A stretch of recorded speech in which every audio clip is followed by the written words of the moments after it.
That's the one. They bribed me with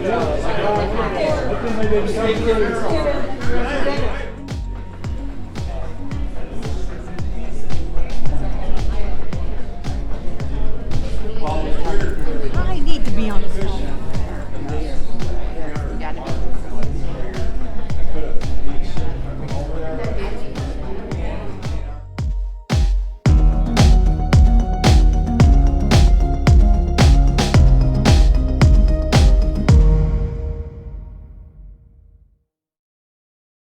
Okay. Hey, let me introduce Andy Ross. He lived much of his life as a missionary kid in Africa, in Kenya, right? Maasai people? Is that how you say it, Andy? Yeah. He currently works as a professional counselor in Illinois and loves to work at the intersection of faith, emotional healing, and growing into what God created us to be. He's received a lot of training and mentoring from Dr. Carl Lehman, the primary developer of the Emmanuel Approach for emotional healing and for life. And he has facilitated around 3,000 Emmanuel Approach sessions since starting in 2007, and has led or co-led dozens of training events in the U.S. and Kenya and online with people from across the world. In his professional work, Andy also incorporates a variety of other approaches, including EMDR, trauma-informed, and attachment-informed approaches. Sounds like the best of faith and science, huh? Praise God. A few other things. He was a history major and Bible minor at Milligan University, which is in East Tennessee. Moved to Evanston in 2007. Went back to grad school in 2010. At Loyola, I can't say that, as an MA in pastoral counseling. And he's also a licensed clinical professional counselor, which not all pastoral counselors are LCPCs, which is very good. A lot of hours to be an LCPC. Without further ado, Andy, come on up.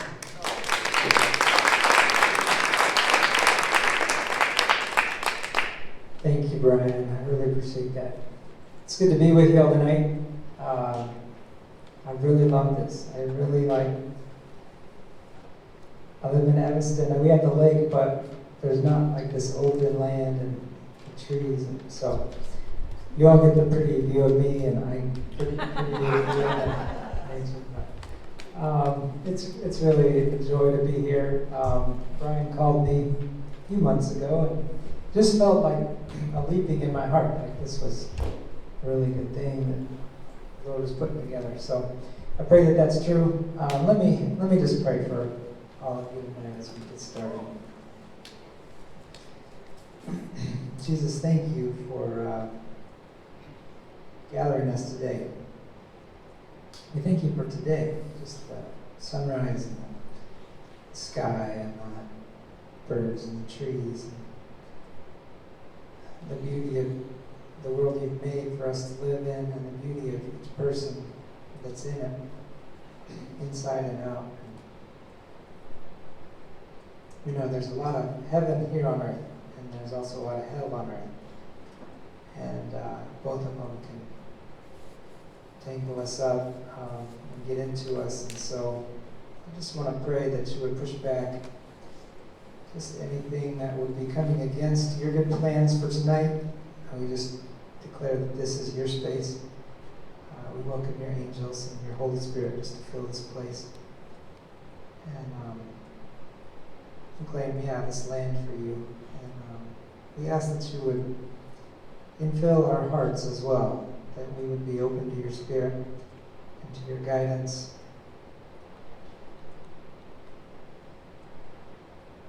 Lord, whatever you have in store for me to say, I ask that that would come through very clearly, whether I plan it or not. And that the skeleton of what I've put together, you would take it and put flesh on it and just really bring it to life. Thank you again for each one here. I know that you're doing really important things in their lives, both in their own life and growth and families, but also in the work and the ministries that you've called them to.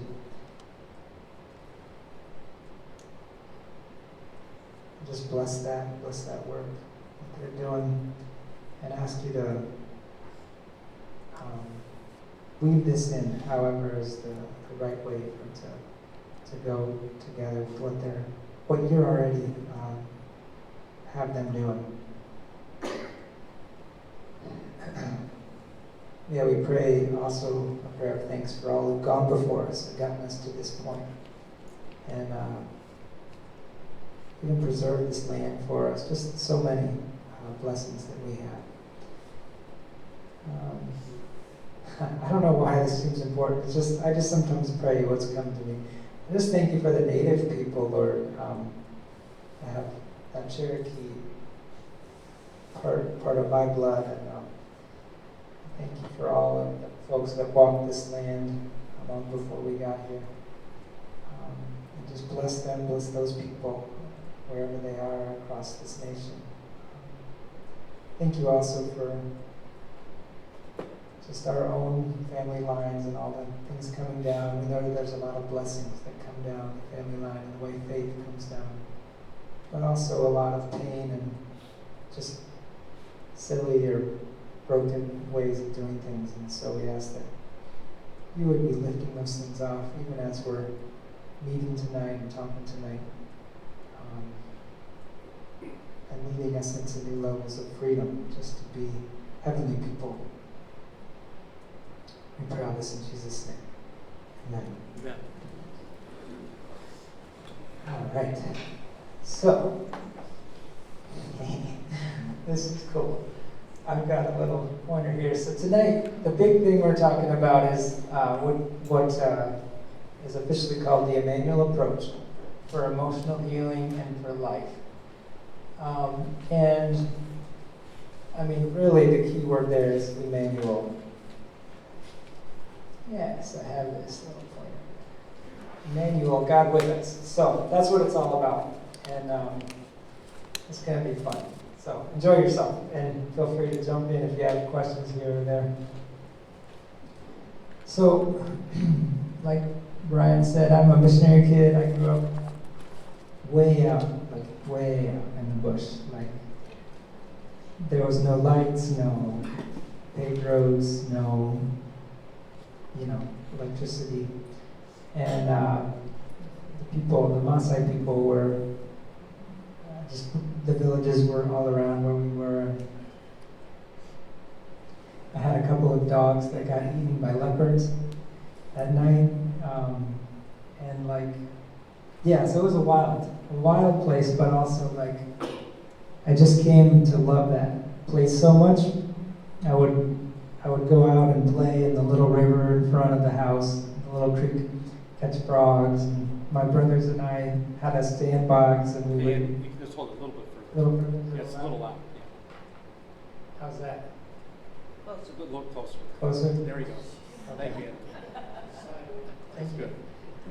Yeah, so anyway, so there's something about the open space that really resonates. Is that? That's good. Okay, we all just do this or this if I. Yeah. So I don't know. It's like way in my bones. Like, this really reminds me. There's a hill behind my house in Kenya where I used to go. And my dad would sit up there with me, and we'd talk about like when I started getting interested in Christianity and faith. What does it mean? I was about 11. We would go up to this hill, and as the sun was going down, you could just see for miles all around, and there'd be herds of cattle grazing, and a little baboon troop would be walking here, and it was like we were overviewing the land, but we were also overviewing what life's all about, who's Jesus and what's sin, and how does following Jesus change everything. And when I do Emmanuel Prayer sessions with people, we always start with this positive place. And for me, that's like an example of a place where I can go back to. And it's like, man, and just being here, it's even ringing up all the feelings of that piece of just being up on that hill. So I'm going to actually invite you all to just start there. It's almost as if we're doing a session together. And what I'm going to do is just ask the Lord to bring to everybody's mind a memory like that. It could be something that happened yesterday. It could be something as a kid. But it's like a positive memory where there's a sense of peace, appreciation, joy. And it may already be coming to you. But just let the Lord bring it. Can you still hear me? Okay. Just let the Lord bring it. And and then we'll share it with each other, like just with the person next to you. I did want to say one other thing. No, I'll just do that. So I'm going to pray, and you just notice what comes to your mind.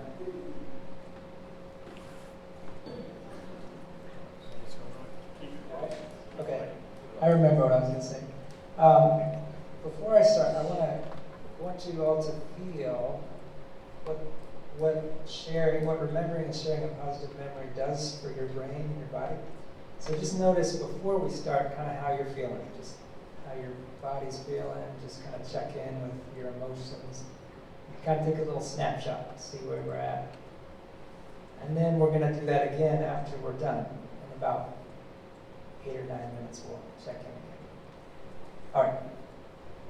So Lord, I know you've already got them in store. So whatever the memories are you want to recall to each one's mind, just ask for a positive, peaceful, joyful appreciation memory that each person could remember and share at this time. And we'll just pause for a minute and you just see what comes to your mind.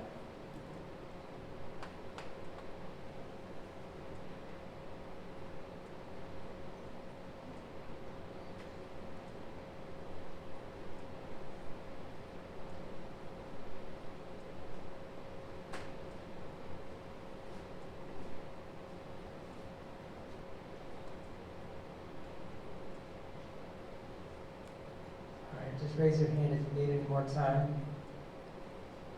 Okay. So as we go, everything's optional. And then what people share, their personal sharings, unless they're good with you sharing it, beyond that, just try to keep it confidential. Unless, obviously there's a danger of harm or something, which is probably not going to happen. So anyway, it's optional. You don't have to do it, but if you're up for it, let's just turn to our partner and or somebody next to you, and we'll take about 3 minutes each, and I'll kind of keep track of the time and let you know about when to switch, and just share kind of what the memory was and what you liked about it. Just real simple, just what it was and what you liked. All right?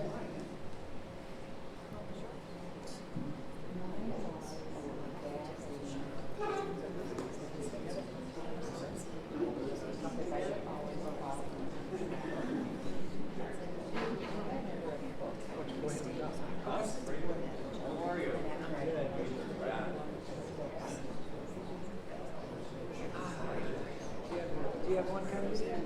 I have all my.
Yeah.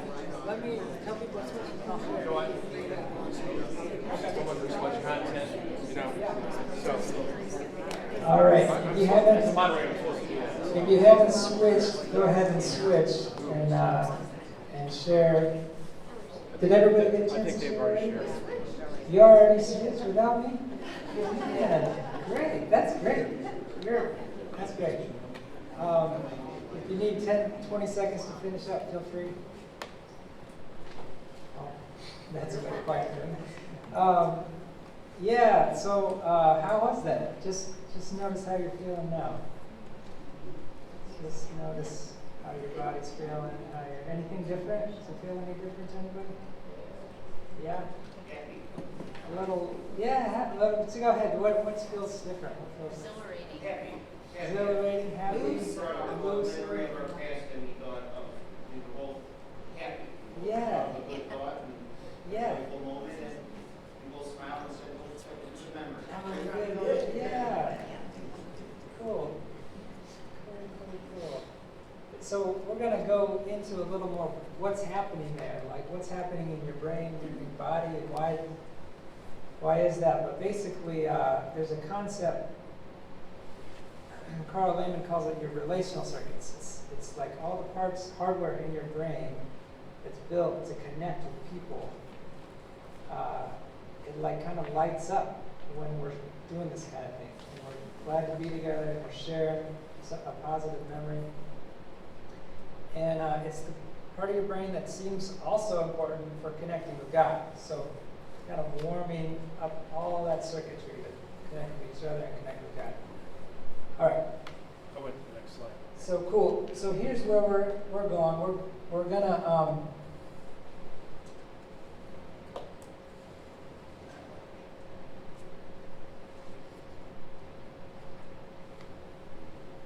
think for a second. I'm already kind of going through a bunch of the future ones, which we can just breeze over. I'm going to read these verses. This is where we'll start. We're going to start with this thing that God is always with us in every place and in every time. And that, He doesn't force us to be aware of Him. So it's like a lot of times God's there, but we just don't sense it. So a lot of what we're doing tonight is how do we get to the place where we're aware of it. And Emmanuel approach, which we're talking about, does the exact kind of things we've already just started doing to create the conditions that makes it easier to sense God's presence. So I'm going to start with that stuff, and then I'm going to move to talking about brain and pain, and kind of what trauma is, and how trauma is healed, and how one of the biggest pieces of why something becomes traumatic and how it gets healed is the sense that somebody's really with us. That somebody's really with us and glad to be with us. And then how Jesus fits into that, which you're probably already starting to see. And then we'll have time for questions at the end. So this is the Emmanuel stuff. This is, basic, but it's just, you can't read it enough. Therefore, go and make disciples of all nations, baptizing them in the name of the Father, and of the Son, and of the Holy Spirit, teaching them to obey everything I've commanded you. And surely I am with you always to the very end of the age. Okay? This is the last things Jesus is saying as he's about to ascend.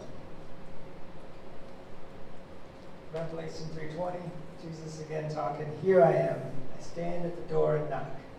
If anyone hears my voice and opens the door, I will come in and eat with that person, and they with me." Okay, so there's a lot here, but the one thing I want to mention here is opening the door, okay?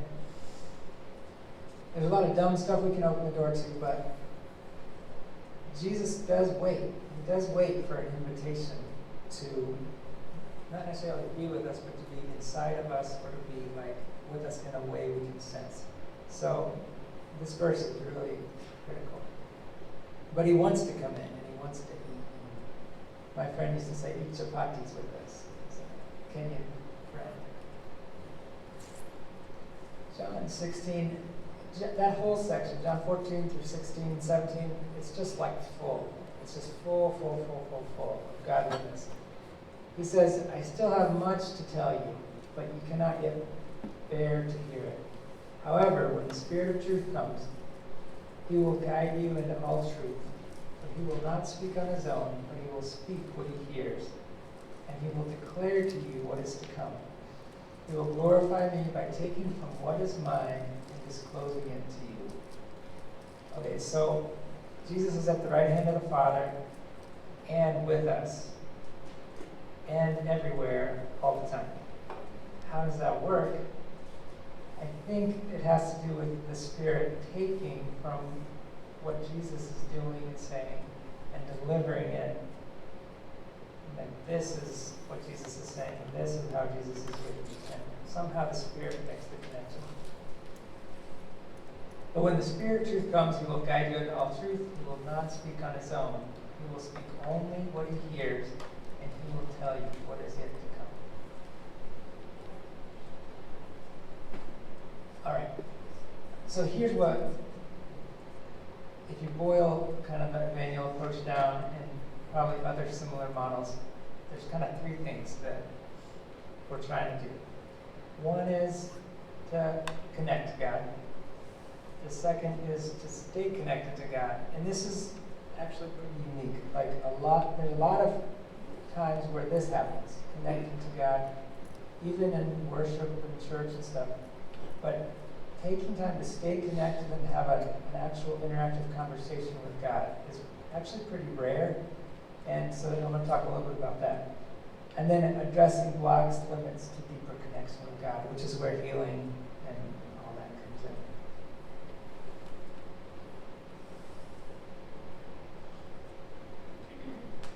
I'm going to come back to this one. All right, so here's what we did. Emmanuel approach, you always start with the positive place. Some models for healing, you jump right into the pain, and that works, and then you try to invite God, and that works okay if the person can become aware of God, but if they have trouble sensing him, then they're like just stuck in the pain. It's just painful. So with Emmanuel Prayer, you always start with positive, getting the relational circuits on, getting them ready to connect, and then you go from there. And you could feel it. So this is kind of the outline of what we already did. The difference in your body before we did the positive memory and after. There's a little exercise we're going to do at the end. So I'm going to skip that for now. I'll show you where my home was here. So this is where I grew up in Kenya. And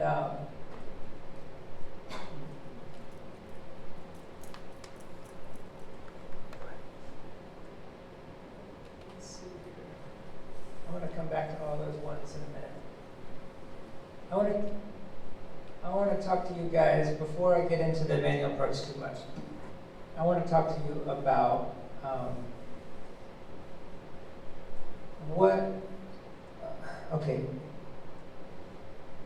how many here have done it, are kind of interested in the brain, or like brain science stuff?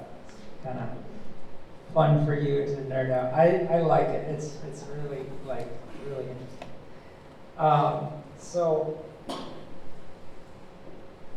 So we're real complex, right? Well, there's like the brain, and then there's a mind.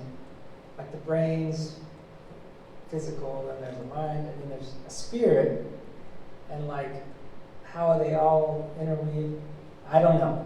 But it's a system. Like, it's amazingly how God has woven it together.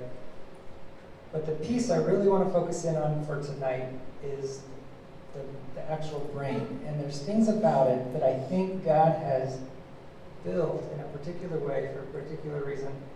And I really, really feel like when I was preparing this is the piece that God really wanted me to highlight for you, because I think it's going to turn a lot of lights on as to why we need healing. All the stuff that Brian was teaching, I think you'll be able to fit it into the coat hangers here. Andy, can I stop you a second? Yeah, sure. Before we get into the brain stuff, any questions to this point?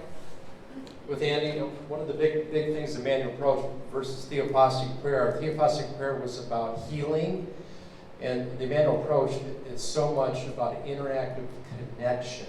So it's an intimacy with Jesus, which is primary, and from that, the byproduct, if the Lord does, is the healing. And so there's really basic differences, because Dr. Lehman first started with theoplastic prayer and did some other things in the whole listening prayer thing, approach. So Emmanuel Prayer is really different, and I think much better. Not that I've trained on theoplastic prayer, but we have any questions for Andy before he gets into the brain science?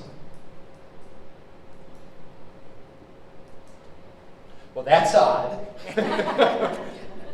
Did you have a question? Oh, wait a minute. Who's here? Any thoughts? Yes. What's your name? Sharon. Sharon. Yes. I'm curious, do you still remember the language that you spoke when you were in Africa? Can you speak some? Yeah. Kayune Lucho. That means I want to go to the bathroom. Somebody in 6th grade asked me, how do you say I need to go to the bathroom in Masa? No, yeah, it's beautiful. Like, when the people greet each other, there's different greetings, but the kids will always go and kind of put their head down and be tapped. The way they greet each other is to say soba, and then the person responds eba, and then you say kijabari, which is like, how are you doing? And like isidai, and then they always do conversations the same way, where one person shares and shares, and the other person just really tracks. They're like, yeah, and then they're like, nah, katale, which is like, and that's the way it is. And then, yep, that's the way it is. And then they'll switch, and then the other person will go, whoop, and the other person will share. Yeah, so the kids are, everything's fine, everything's great. The kids have malaria. Yeah. And, the cattle are all starving.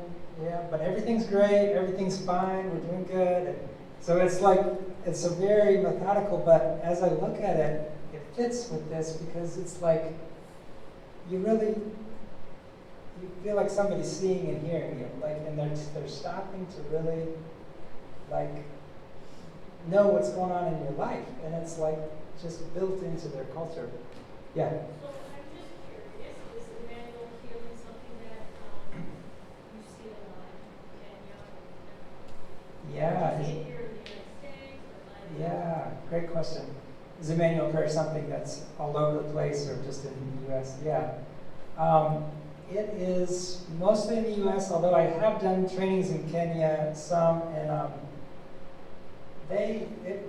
it's often so much easier in other countries, because there's not so much like intellectual blocks to figure it all out before trying it. They just jump right in, and they're like, oh, there's Jesus, and they talk with him. And So my second is really not a question, but just like an observation, is that I would think that, I've done some mission trips that, and I feel like the United States is so distracting that we need something to like kind of level us off, and like, so we can connect with the Holy Spirit, where I feel that I've seen things just connect, because they don't have the worries that, we think that like, oh, how kids, baseball, whatever, like, not worries, but it's a distraction, So I see like, they catch it up immediately. Yeah, it's so true. There's such so much we can learn, I think, from the simplicity of people around the world. All right, I'll jump right in. So where I'm pulling this is Dr. Jim Wilder. He's a colleague of Carl Lehman, who was the primary developer of Emmanuel Prayer. And he has kind of boiled together tons of like the best science on the brain, and he puts it into a 5-level model. And I'm just going to walk through it, because I think it's going to speak a lot to, just to all of you. And basically the idea is that as we're, even tonight, even right now, your brain, the stuff I'm saying is flowing through your brain in a certain way. And what's happening in the room, it's flowing through your brain in a certain order. And it's moving through these levels, 1, 2, 3, 4, 5. And it's happening constantly so fast, it's actually, it goes through level 1 through 4 in about 1/5 of a second. So like, there's like a millisecond, and then it updates again. And it goes through all 5 of them, well, 1/6 of a second, and it goes through all 5 of them in 1/5 of a second. So that's true now, and it's true all our lives, and every memory we have had to move through this processing system, and it either got all the way through smoothly, or it got stuck somewhere, okay? And the memories that got stuck somewhere are the memories that need to be healed, basically, okay? So this is kind of a model to understand why does some stuff, even bad stuff, happen, but it doesn't seem to traumatize somebody, but why does something small happen and I just can't stop thinking about it? You know, it's a model that helps make sense of that. All right, oops, man, you're so fast. All right, so I'm organized it into 5 questions according to the 5 levels, all right? So level 1 is kind of like at the, right where your brainstem comes into your brain, like your spine. And it asks the question, is this personally important to me? So there's tons of information coming. It's like Grand Central Station. And your brain has to sort out what's actually important to pay attention to and what do I just put to the side. So if you're in a busy airport and you're trying to meet somebody and there's a million faces and you're kind of scanning the crowd and suddenly you see the person you know, it's like your brain will say, whoop, there's my person, that's personally important, and it will fade out everybody else. You see what I'm saying? So that's the job level 1 is doing. And most of its job is actually to disregard most of the stuff that's happening so that it can focus on the couple things that are really important to notice, okay? The second level asks, okay, so this is personally important. Now, is it good, bad, or scary? And you might have heard amygdala. That's kind of the part of the brain that lights up when something gets marked as bad or scary. And it will sound the alarm in your body, like we need to fight, we need to run away, we need to freeze. Hey, Andy, So that's where the triggers occur, correct? In that area of the brain? That's the beginning of the trigger. Yep, that's the beginning of it. Yeah. In these first 2, is this where, let's say in a dangerous situation, is this where tunnel vision comes into effect? Yes. Yep. It is where tunnel vision comes into effect. Yep. Because these 2 are working together. Once something feels scary and there's a threat, it's like nothing else matters. My brain is just like that's the only thing I can focus on. Andy, can I say something real quick? Yeah. Remember, I think it was 2 weeks ago when I talked about the conscious thought that it creates the negative emotion that can create depression, anxiety, or other types of mental health. The amygdala with the triggers is an unconscious, and the trauma hasn't been processed, and Andy's going to get into this, but remember, if you walk around and you're wondering why you feel so bad, it's unconscious. So the trauma hasn't been processed.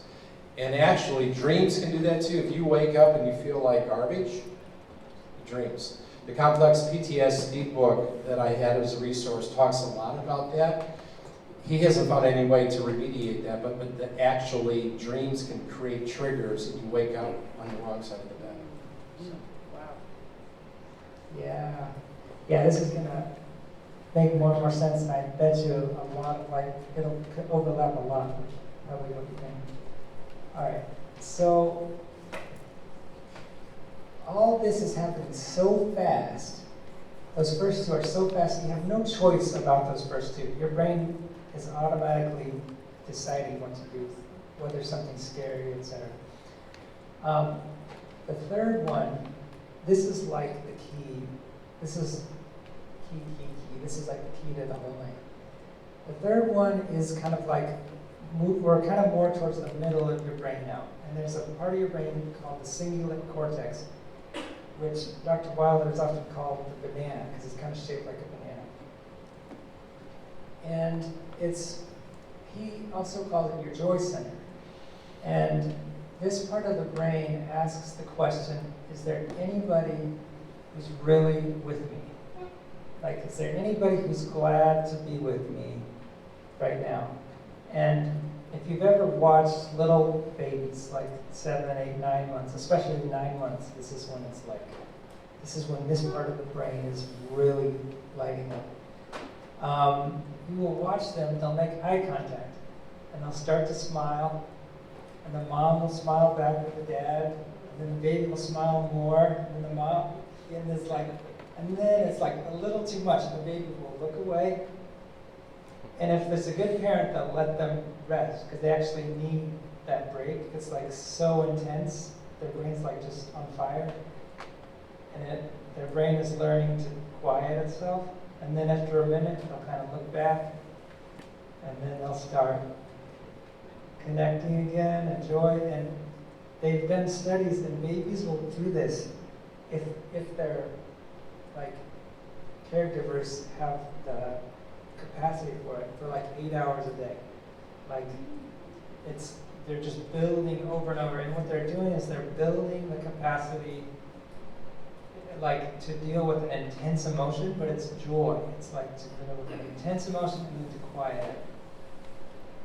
But what's happening is that they're having the experience that somebody is glad to be with me. Somebody is glad to be with me, and they're getting that through the face, through the eyes, through that like tone of voice, like, oh, sweetie, you know, like, and in our cultures, in our Western cultures, nobody understands it. Like, this is like, you know, like, parents aren't taught this, and so pretty much none of us probably got very much, like, a lot of this. Some of us, it came through the family, the skill was preserved. But if you watch, like, in Africa or Kenya or places, there's a lot, you know, you'll see it a lot. And then there's a mix. There's parents that can't do it well there too. But so this is level 3. Is anybody really with me in this?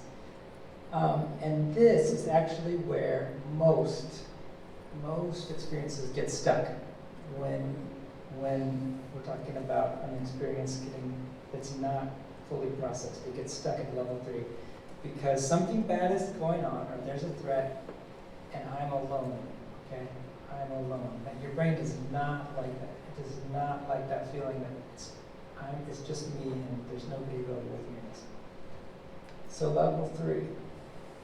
So then it moves to level 4, which is right here behind your right eye. It's called your right orbitofrontal cortex, if anybody's interested in the anatomy of it.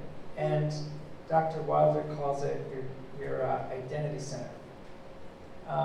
And we're going to get into that a little more in a minute. But basically,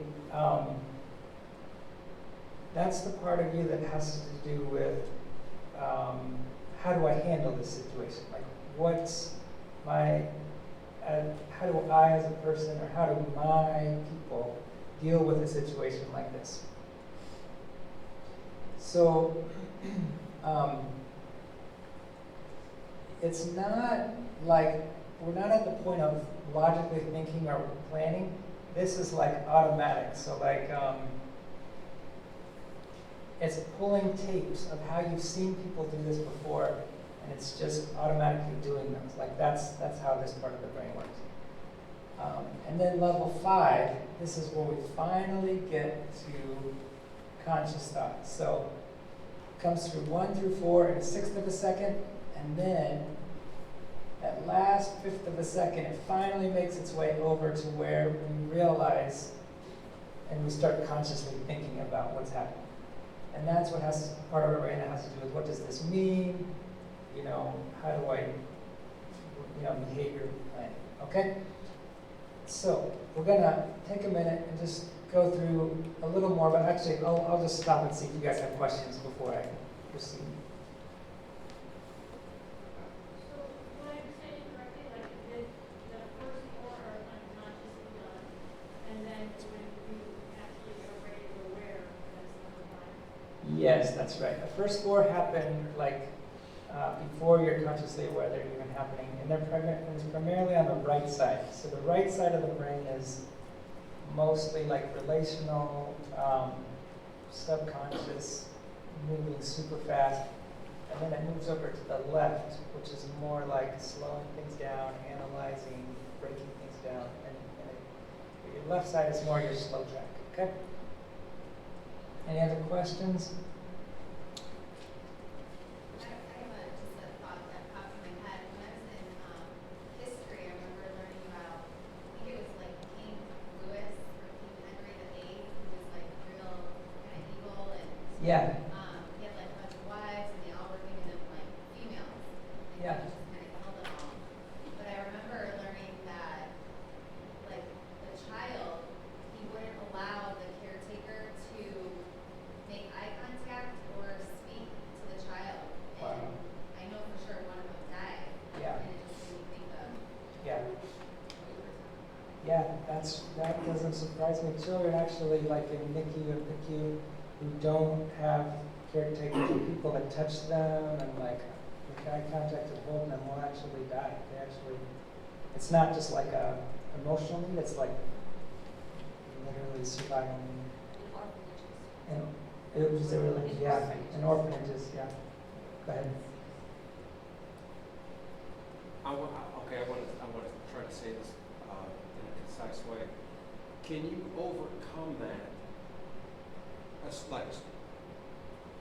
You can overcome it. Is overcoming a stressful situation done by muscle memory, or can you actually change the way your brain processes right from the start? And I'll give you my example. Yeah. In SWAT teams, they teach us to do this, and the Secret Service actually does it, I believe, to this day. When they start their training, if they're sitting in the cafeteria, if they're in a classroom, whatever, there'll be instructors walking around with pistols that have blanks in them, and every time a gunshot goes off, they have to stand up. Wow. And that's how they train. So, like, if someone draws a firearm in prison, that's actually how they react. Yes. Is that just muscle memory, or are you Yes. retraining? Does that go into retraining your brain on how to process from the start? Yes. Great question.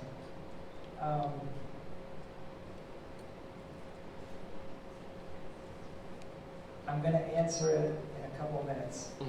It's a great question. I love it. And that's actually really, really, really important because part of what happens when you get healed is that you keep all of the, how do I say this? Yeah, all the details. So your brain knows this kind of thing can happen, and it can react to this kind of thing happening like so fast, but it can do it smoothly with the sense that I'm not alone, God's with me, I know how to handle this. And Yeah, and that gets to the heart of it. I mean, that was my example, but I as far as like thinking about it, so like if something happens, I know God is with me. Is it just a reflex? You know what I'm saying? Going from a reflex, going from just being a reflex to being how you process it from the start. Yeah. I automatically something negative, but I still know God had. I have a story for you. I'm going to tell in a minute that I think fits with it. Can I make a comment? Remember, 2 weeks ago we talked about the first 5 years of life, the Harvard studies that the prefrontal cortex doesn't develop when there's not an attachment to the parents. You're stuck in 3. You can't process any higher because of the fact that you didn't have somebody that was happy to be with you. So Annie's going to get into this, but Emmanuel Prayer will actually take you back to that, and when you see that Jesus was there and he was happy to be with you, that's the starting of the healing. But you're so much more, so Jesus actually takes you through 4 and 5 because he was there. He helps you process on the left side of the brain, oh, Jesus really was there. He really loved me that much. But with trauma, the passive trauma of lack of connection, we're stuck in 3. We can't process. We can't process it. So the thing about our ministry is the fact, the greatest thing you can do with somebody in pain is you're there and happy to be with them. Because you're being like Jesus in Emmanuel Prayer. Because you're representing Jesus' love and connection with them, even in their pain. And you're not going anywhere, you're happy to be with them. So trauma people get stuck in 3 all the time. You can't process any higher. This is good. This is good. I know feels maybe a lot of information, but it's so, I feel like God wants us to spend time on it. So I'm going to go through one at a time a little bit deeper. So level 1, again, is right at the base.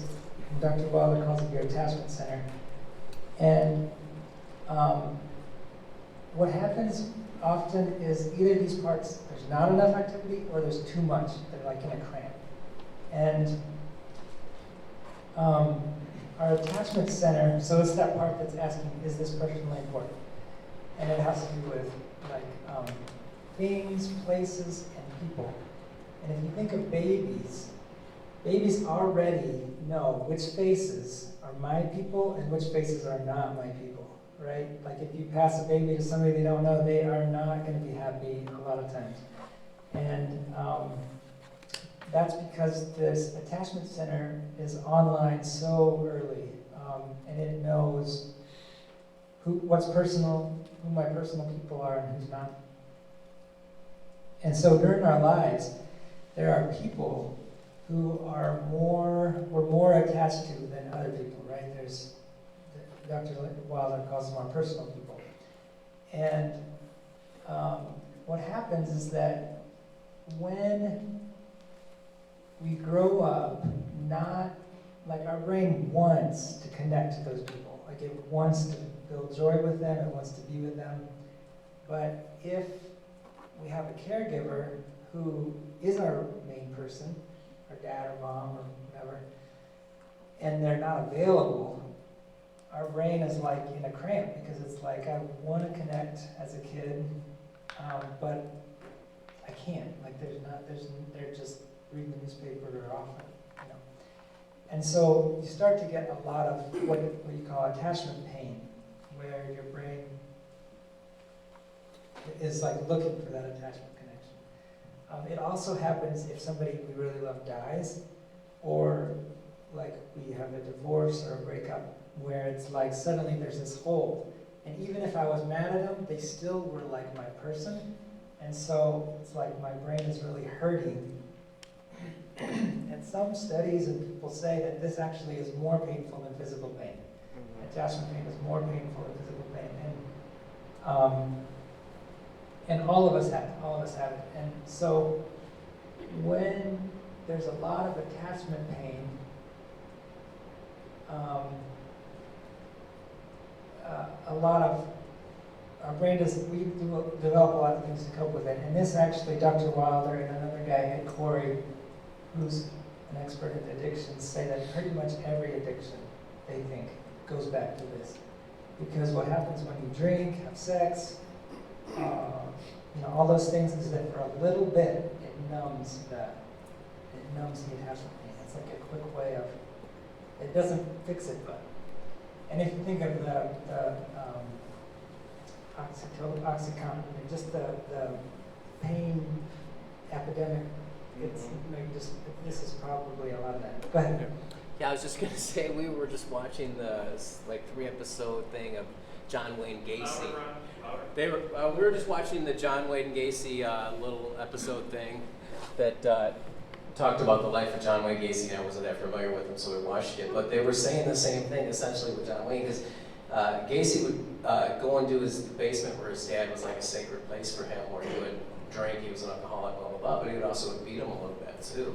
And you know, they were saying, well, John Wayne Gacy was going through that. You know, he was addicted to alcohol and drugs. You know, he took that, but when he would kill the people and sexually abuse them, but then he would take them down in his crawl space and bury them. You know, there was like 30 people buried down there, whatever it was.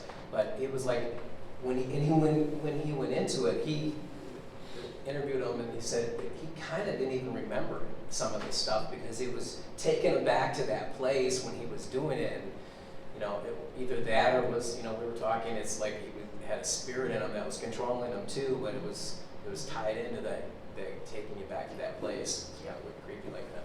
Yeah.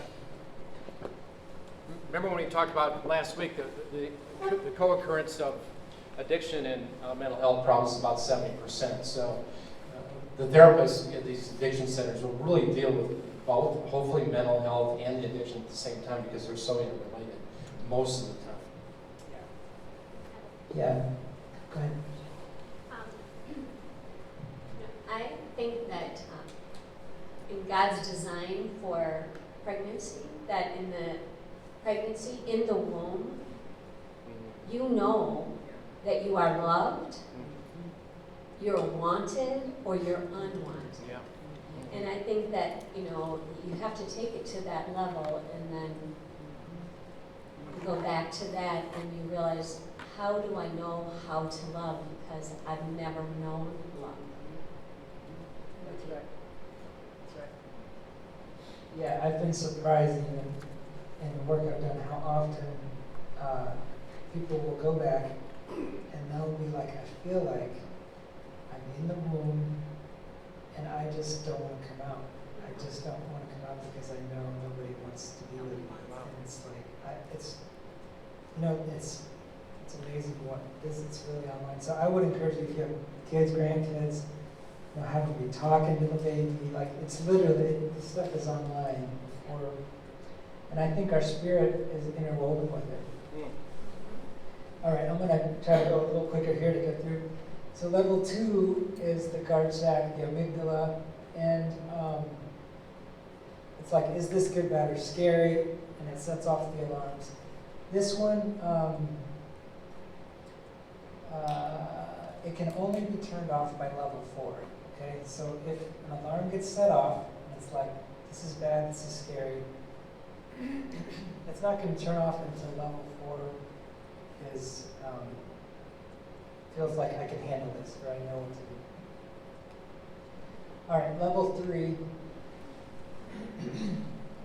This is what we were talking about, the Joy Center, so I'm not going to spend a lot more time on it. But this is really where most stuff gets stuck. This is where most experiences get stuck. And it has to do with, you know, feeling like somebody's really with me and that they're glad to be with me. And so, failure to complete this task is why most experiences become traumatic. And I've observed that in my sessions, just over and over and over. You know, people will tell somebody what a trauma that happened to them and they won't listen. And it's like, they can't get through. They can't resolve it because, you know, they weren't accepted as a kid. And Yeah. is this where capacity happens? This is where capacity Can you talk a little happens. bit about capacity individual to go through therapy? I mean, since we're on Yep. 3 here. Yep, I would be glad to. Okay, so, Dr. Lehman talks a lot about capacity. yeah, so capacity, capacity has to do with how much my brain can handle, like voltage almost. Like how much voltage can my brain handle? How much intensity can it handle before it flips the switch and like desynchronizes, okay? And if we have high level of capacity to handle an intense emotion, then like we can really, it's much harder to get traumatized, basically.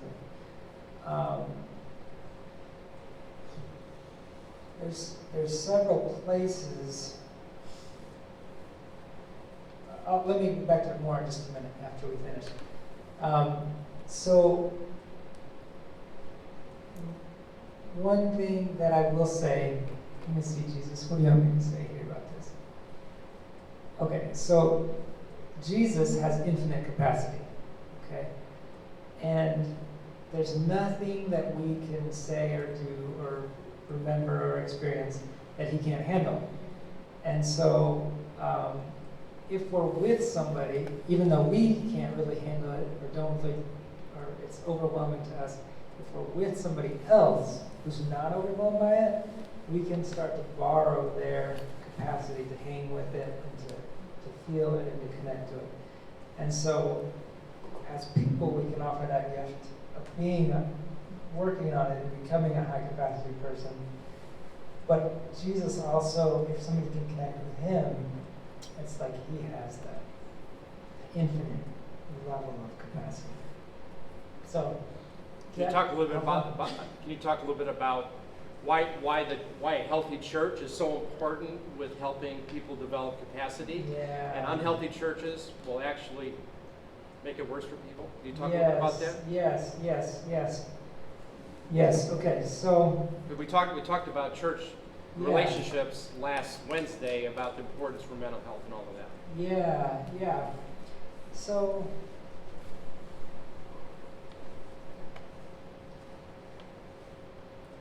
okay, so imagine an island, okay?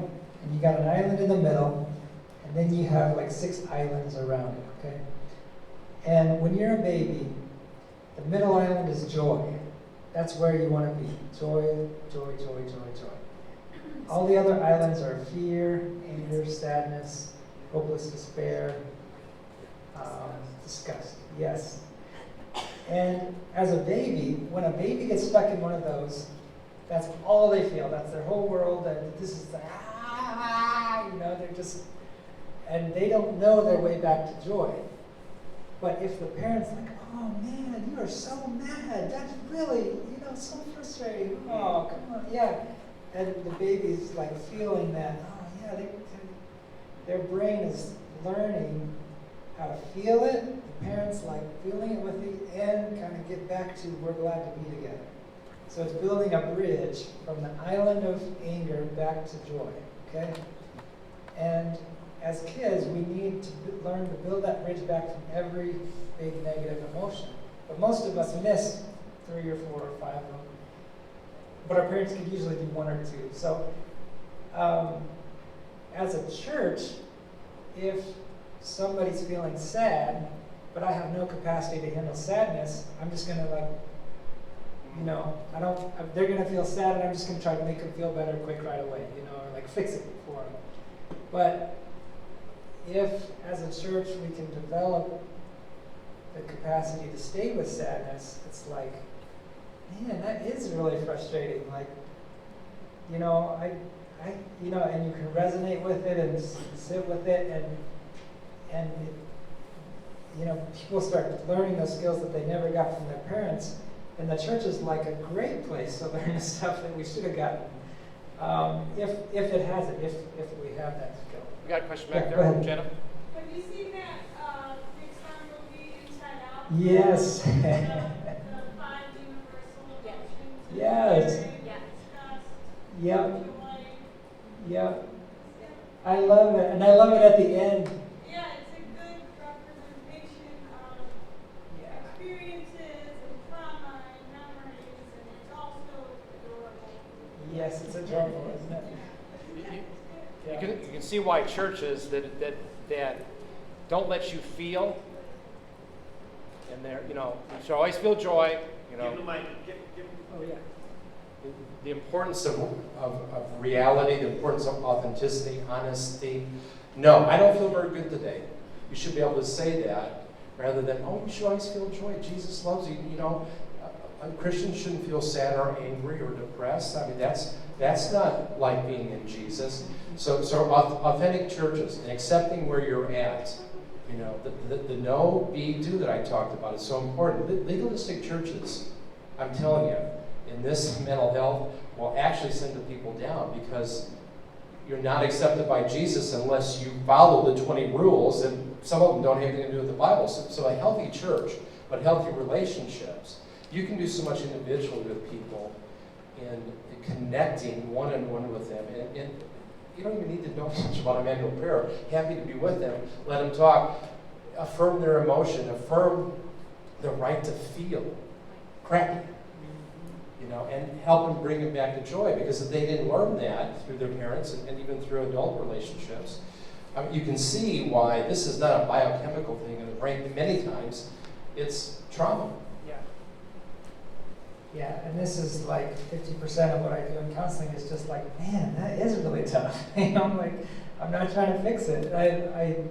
And miraculously, when I sit with people like that and they really feel like, man, he really gets it. Like, he really gets it. He's not just trying to fix it. Their brain will start almost like changing. And they're like, you know what? I just thought of something. Like, I just thought of something I could do. And it's because as I was sitting with them, level 3 came on, and then suddenly stuff could start flowing through, and then level 4 clicked on, and level 5, and so they started, so sometimes, like, for example, I came home from work, and my neighbor came home at the same time, and we were walking down the sidewalk together, and he was like, man, I had a terrible day at work. I was just, I was just telling me about it, and I just deliberately decided I'm not going to try to fix it, I'm not going to try to make it feel better, I'm just literally just going to listen and validate. Yeah, man, that does sound tough, you know? And I didn't give him one single piece of advice. We walked in our doors. The next day he came to me and said, I have to tell you, I felt so good when I walked in my door last night. He's like, I was thinking I was going to come home and be grumpy with my kids, but like I paused at the door and I was like, I'm glad to be here. I'm glad to be home. And so, like, I didn't do anything. All I did was just sit, just resonate with him. And it's because he was needing, his level 3 was needing somebody to be with him, to be glad to be with him. As soon as he got it, it's like his brain could just flow and he could go. All right, so I'm just going to say, when I work with people and Jesus comes in, he is unbelievable at this. Just like really, really getting it, like really getting it. And it's because he's Jesus, for one, but it's also because he was there. Like he literally was there. He knew every single detail about what happened in this place and what happened to this person and why they would feel the way they feel. And he can communicate it all with like a glance. It's just like, I can't get words for it, but it just feels like he gets it, you know, and it's like, you can just see him turning on the lights here. All right, so level 4 now. We're going to move up to the identity center. This is like all the internalized videos of how to handle this, and this is where yelling at your kids comes in. This is yelling at your kids, okay? I just worked with somebody just today in a session. And she's like, I don't know why, like I don't want to yell at them, but when I feel like they're not listening to me, I'm just suddenly like, and it's because we're having a problem, I'm not feeling listened to, this is bad, my lower parts of my brain are not feeling good, it gets up to level 4, how do I handle this? And it's like, well, I know how my dad handled it. Like, here's a tape. Let me try that. And before we even realize we're doing it, we're running what's loaded on file. So if it's something great, then things will go good. But if it's like a bad modeling that we got, we're automatically starting to do that before we even realize it. Okay? So this is another place where the church has a huge, huge potential in sense of if you have people in the church with really good level 4 maturity skills that know how to handle things and act like themselves in difficult situations and they can model it, everybody else who doesn't have that can just watch them do it and like even talk to like, how did you do that? How did you handle that? And you start passing these skills on and passing them down to generations. Andy, can you talk about Dr. Jim Wilder's whole thing about the weak with the strong and vice versa, and then the generations? A little bit how that plays into this? Yeah, I mean, you might even know more than me on it, but basically, Dr. Wilder really advocates the church not just being a place where all the strong people are in one place and you put all the weak people in another place that they need to get help. It's like if you mix it together, the skills can, the people who don't have them can start to get them, and you can have a church where people are really growing in these. And also, with Emmanuel Prayer, a lot of times you'll see, like Jesus will start doing something in the original memory, and what he's doing is he's actually like modeling how to handle that. I'll tell you a story. Okay, so when I was 11, my family decided to move away from Kenya, and I did not like that idea. That was like level one, like this is my personal place and these are my personal people, was like not happy that I'm going to be moving away to this other country, like. And so I remember the day we left, the Maasai came out and prayed. They sang and prayed with us, and we got in our truck and drove away. And I remember driving across the plains and trying to remember like every detail. Like I just want to remember every mountain,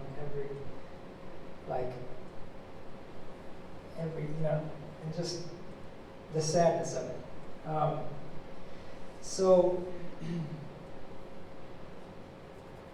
that never really got resolved. Like my family wasn't real great at like talking through feelings and like debriefing stuff and like resonating, like, oh man, you look really sad. Like I didn't get a ton of that. I mean, they were good at a lot of stuff, but they just didn't have great skills in that area.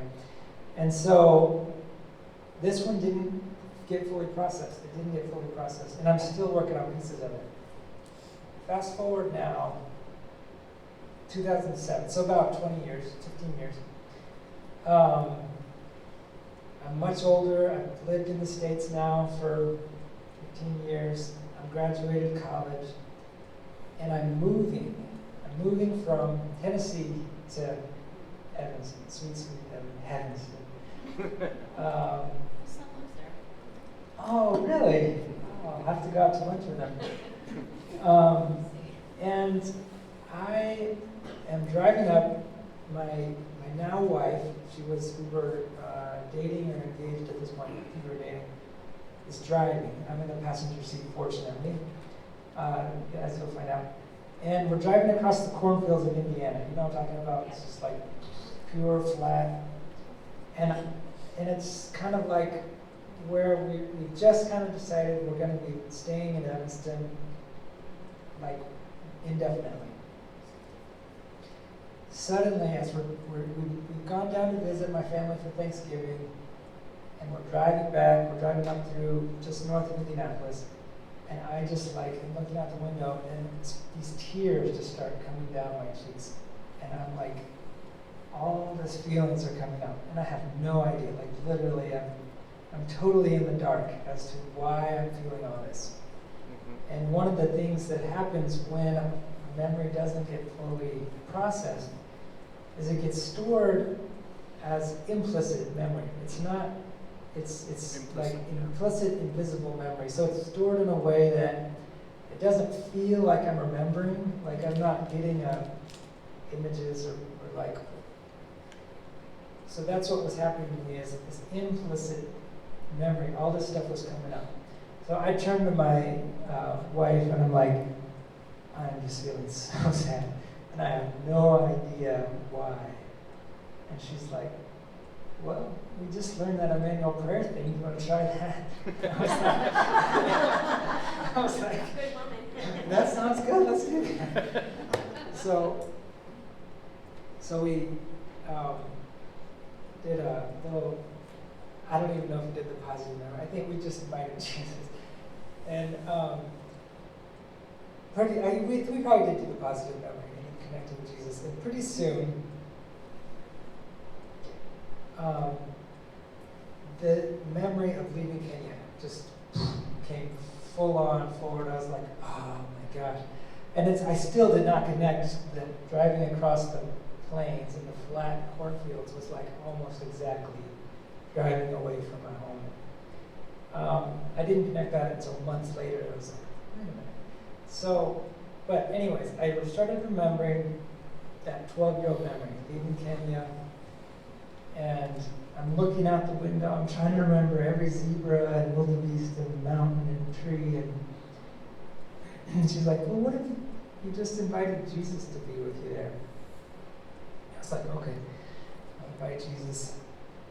And suddenly, in the memory, I turn the other direction, like I'd always been looking this way every time I think about the memory. I turn this way, and there's this guy beside me in a truck that wasn't there, as a kid that I didn't remember. And he's got this walking stick, which is really significant. Everybody in Kenya, all the Maasai carry a walking stick. It's like when you're traveling anywhere, you have a walking stick. And on his face is like, it's not like the depressed, sad face. It's like a mixture. It's like a perfect mixture of like, I'm with you, I see how big this is for you, and like he's also like looking forward with excitement. And I did something in my brain where I had never imagined being excited, or like there'd ever be anything to look forward to in the United States, sorry. And so what he was doing there is level 4, and level 5, but level 4, how is it like us to handle this kind of situation? It's like, we really get it, we're with each other, but we also have hope. We have hope and excitement about what's ahead. And I was not alone. He turned on level 3, just in that verse game, foxes have holes, birds have nests, but the Son of Man has no place to lay his head.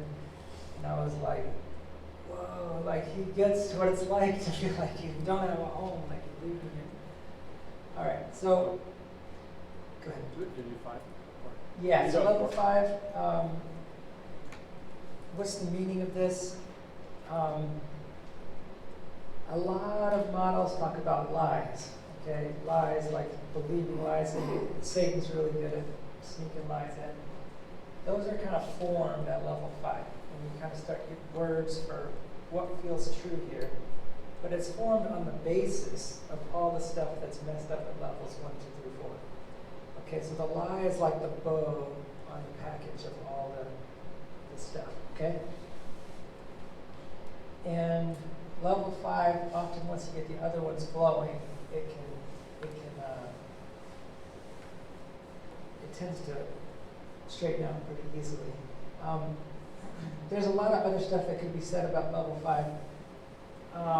Basically, it's so if you level 4 on the right side of the prefrontal cortex, level 5 is the left side. So it's like mostly the left side. It's like the prefrontal and logical brain.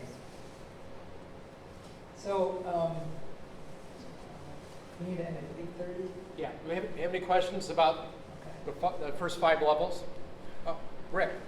I want to say something to this group about that first sentence up there.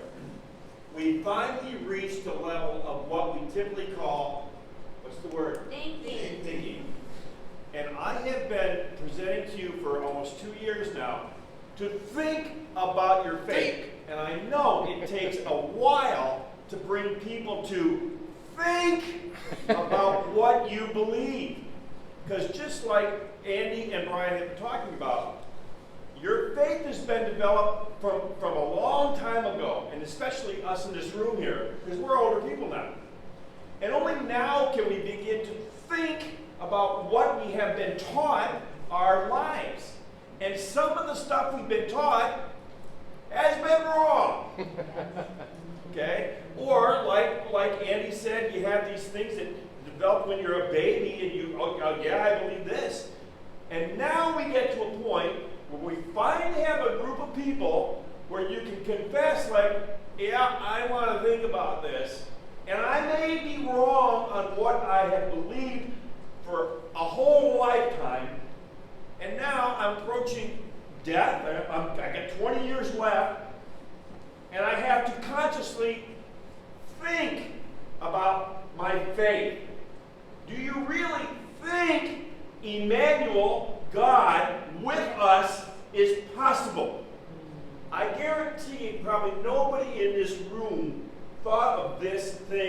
God with us 20 years ago, 5 years ago. You didn't think about Jesus with us. You went to a community on Sunday mornings, you sang some songs, you listened to a guy tell you something, and you went out to breakfast afterwards.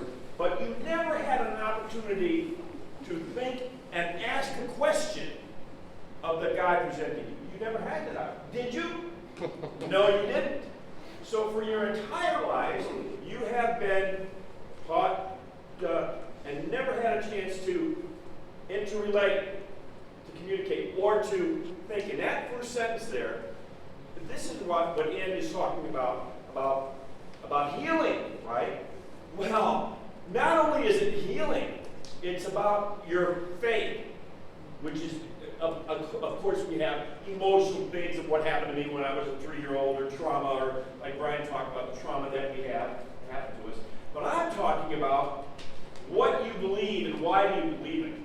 And now you're to a point that, wow, I can actually think about this, and I can talk to somebody about it in this group.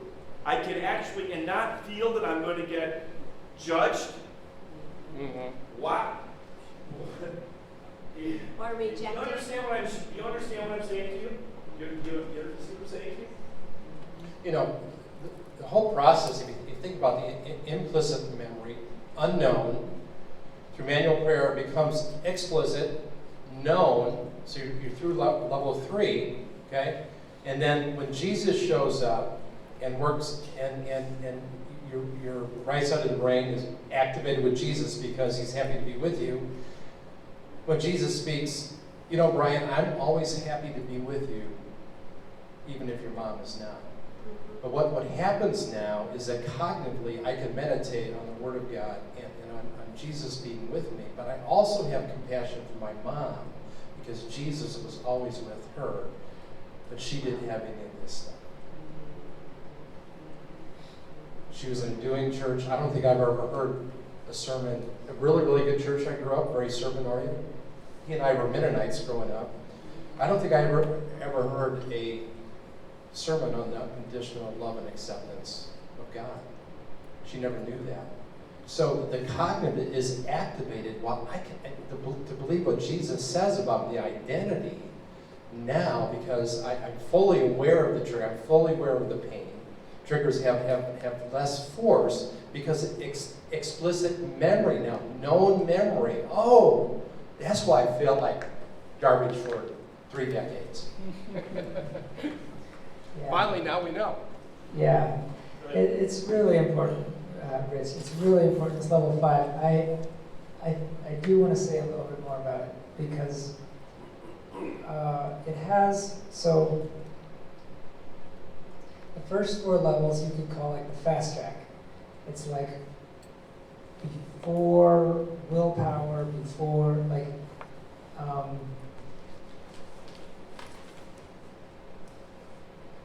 so I'll tell you, let's put another story here. So I'll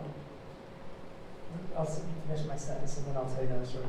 So what level 5 allows us to do is realize, wow, like something's off. You know, something's off about how I'm feeling, something's off about what I'm believing, something's off about like how we're doing church, and the level 5 is where we can like start to have choice, like try to make, what do we need to do to make sense of this, and what are my options, and how do I take action to repair it. So level 5 is super important in terms of what are you going to do about, you know, what needs to happen or what's wrong or what's not going right.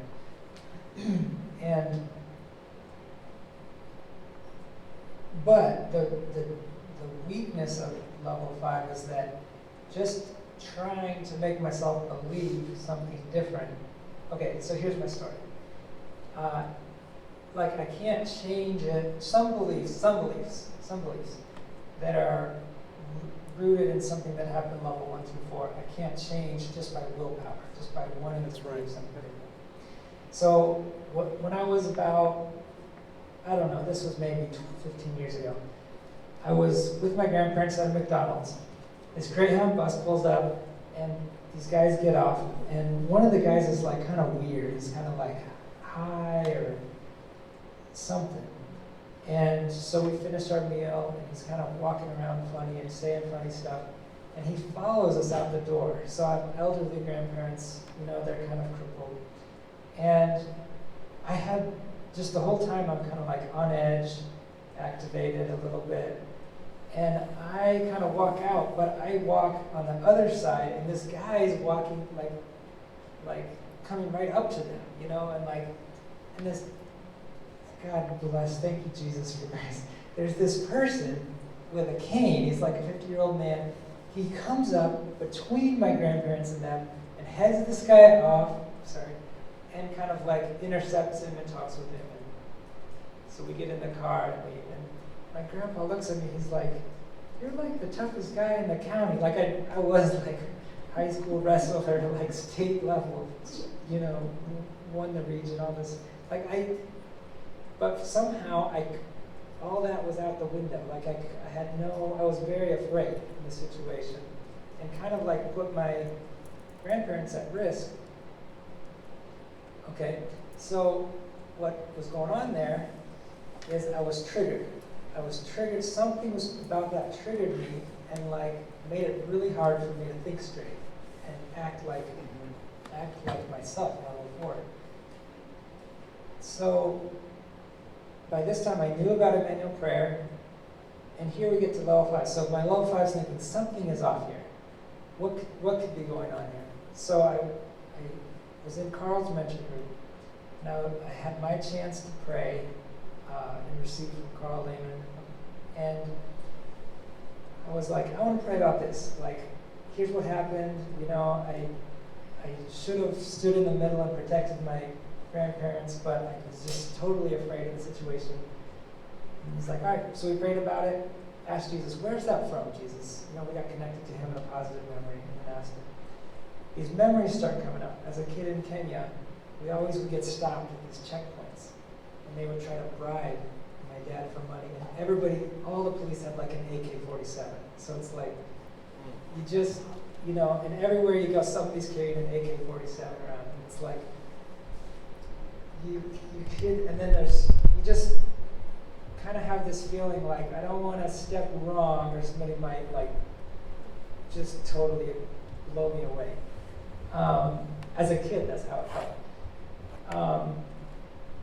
So there's memory upon memory upon memory where the underlying feeling is like, just stay under the radar, don't get in the wrong place at the wrong time. And like everybody has a gun and they're going to kill you, kind of a feeling. So as we worked on those,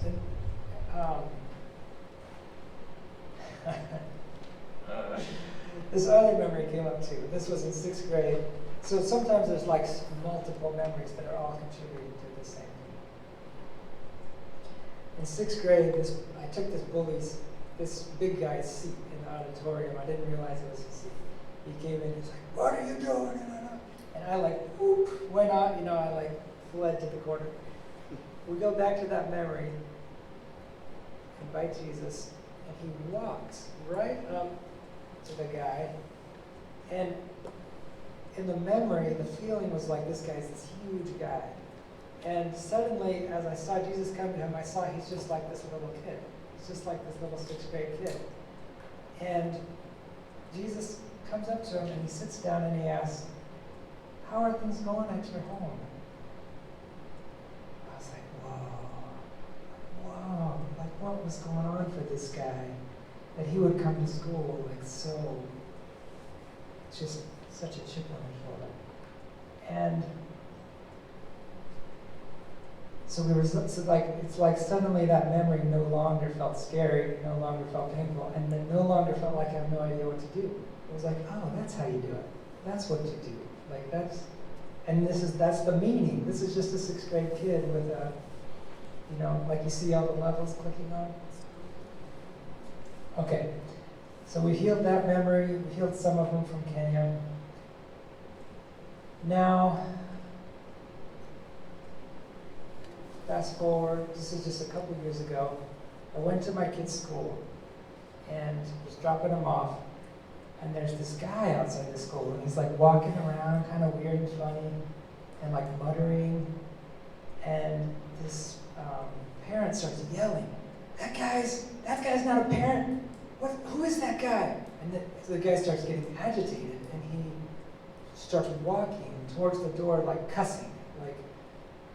And the teacher opens the door to let some kids in, and the guy's about to walk into the school. He's like I don't know. And I'm standing nearby, and I just pray, just bring the angels in here, Lord. Just come right in. And I walked and I stepped right between the guy and right in the teacher. And I said, how are you doing, sir? Whoa, I never realized, oh my gosh, like how? I said, how are you doing, sir? And he I could start to tell I think he had schizophrenia. He was a homeless guy with schizophrenia, just shattered clothes. So he kind of it got him going the other direction, and I just walked with him, right between the students and the man. And I walked close enough that if he did anything crazy, I could get a hold of him.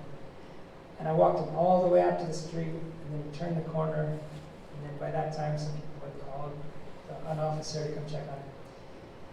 And it was a completely different scenario than the first one. And I knew exactly what to do, and it automatically clicked. So this is getting back to your question. It's like when you heal what's stuck in those early levels, your brain can take all the stuff it learned from the bad experience and just in a heartbeat apply it. And it even took the level 4 of what Jesus had done in that moment with the bully.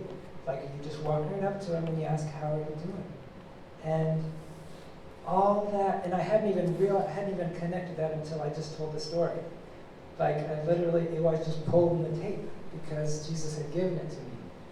And so, and the belief, I could have spent the rest of my life trying to convince myself, that not everybody who's kind of crazy is going to kill me. But unless I had the experience, okay? So, where are we at? We got 15 minutes? Yeah. I'm pretty much Are close you? to done. Okay. We'll go back, Andy. That's a good one there. I think, okay. So, do you, go ahead, what's the question?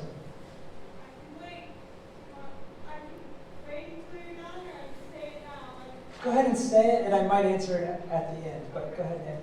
Well, I just have a real quick story of how I use, I guess what you call Emmanuel Prayer in life. So when I started doing this Jesus thing, like I don't know, 10 years ago or something, I will not do anything in my life that it does not prove purposeful, and it is across the board. So I just threw Jesus into that category. If it doesn't work, if I can't see it working, if it's not practical, I don't want it. So, and I don't understand, I feel like we should all do that. Is that not what everyone does? Like, I just thought that way. So, when I was, I want to say 16, I went to Six Flags, and I really wanted to go on the roller coasters, but I was afraid to go on the roller coasters. And speaking of brain and how your mind processes things, your body actually can't tell the difference between fear and excitement most times. So you can actually talk yourself in now. I'm not afraid, I'm excited. But I couldn't do it that day. And I don't even know why I was there, but that's the point. So I said, all right, if this Jesus thing works, and I didn't have salvation at this point in time, I'm just 16, I'm just gathering tracts, I just like the vibes at church, whatever. So I said, all right, well, God says don't be afraid. I think he says it like 365 times in the Bible. So I think it's important when an author repeats something that many times. I'm very afraid right now. So if God does in fact work, let's see. And I do that a lot. I don't know if that's theological, but I find myself challenging God a lot and asking him to show up. And he always does, every time. So that was one of these days, and I was like, okay, I'm very afraid. I don't want to go on the roller coaster. I have a disability. I get to be in the front line. It's going to happen. I don't want to go on if I'm afraid. So I was like, okay, what does the Bible say about fear? Because I'm going to be up there, like, real quick. And I was like, okay, Joshua 1:9. I don't know why, I just remember that one. And I would Google stuff all the time, whatever I was feeling, scripture on this, you know? And then I try to memorize them. So Joshua 1:9, do not be afraid or dismayed, the Lord your God is with you wherever you will go. And I'm like, okay, that probably applies to Six Flags, right? So I was like, cool, he's here. And then I was like, if this doesn't work, it's God's fault. So I was like, I'm going to go on the roller coaster. I'm not going to think my fearful thoughts. I don't care if my hands are sweating anyway. I'm a Joshua 1:9 person now. At least for today. This is what we're doing. If this doesn't work, I'm not doing it anymore. So I went on the roller coaster. Long story short, of course it works. God shows up whenever you ask him to. You should ask in the right heart. You can't really ask when you're being emotional. He can't work through that because it's kind of like a veil. So you kind of have to like calm down, which I often have to do. And then you say, okay, God, how do you want me to approach this? And then use it. Pick it up and use it. If you think that you're going to be angry in an argument, think about a peaceful scripture instead. What about John 14:27? My peace I leave with you, my peace I give to you. I do not give to you as the world's gift. Do not let your hearts be troubled. Do not be afraid. Do that instead. That's how I stop myself from yelling at people all the time when I'm driving, because I'm not what I'm feeling. I'm Jesus. He says I am. So if that's not true, he's a liar, and I don't think he's a liar. So that's my advice, is pick a scripture, apply it. If it doesn't work, it's on God. That's it. Thank you. Andy, you better contrast that with the triggers, please. Thank you so much. Yeah, so I've got just a few more slides, and I appreciate that because I like the fact that you're pausing to remember, you know what, God really is with me now. And like, this feels scary, but I could actually talk to him about it. And he could bring a verse, or he could bring something to my mind that can help me. I think God's always talking to us. Like, why did Joshua 1:9 come? You know, like, maybe he just, so, and what you said about the emotions too, maybe this will help give a little more why the veil's there. So when a memory has been unprocessed, it becomes what, like in the mental health field, you call a trigger. And a trigger is when something that you wouldn't think would be a big deal feels like a big deal. It's like, the way you looked at me, like the way my wife just looked at me, like shouldn't bother me that much, but man, it just set me off, you know, like, and the Indiana cornfields, you know, they happen like literally, I bet you today it's happening 25 times to all of us. And we almost never know where the original, like why does that feel bad? It's like, I just know it feels bad, I know it makes me angry, I have no idea why. And that's because it's pulling on some implicit memory that is unprocessed, okay? So, another sweet verse.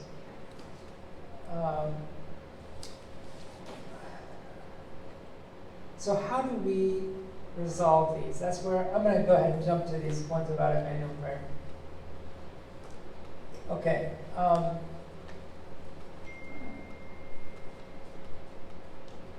Where's my one with the steps of Emmanuel Prayer?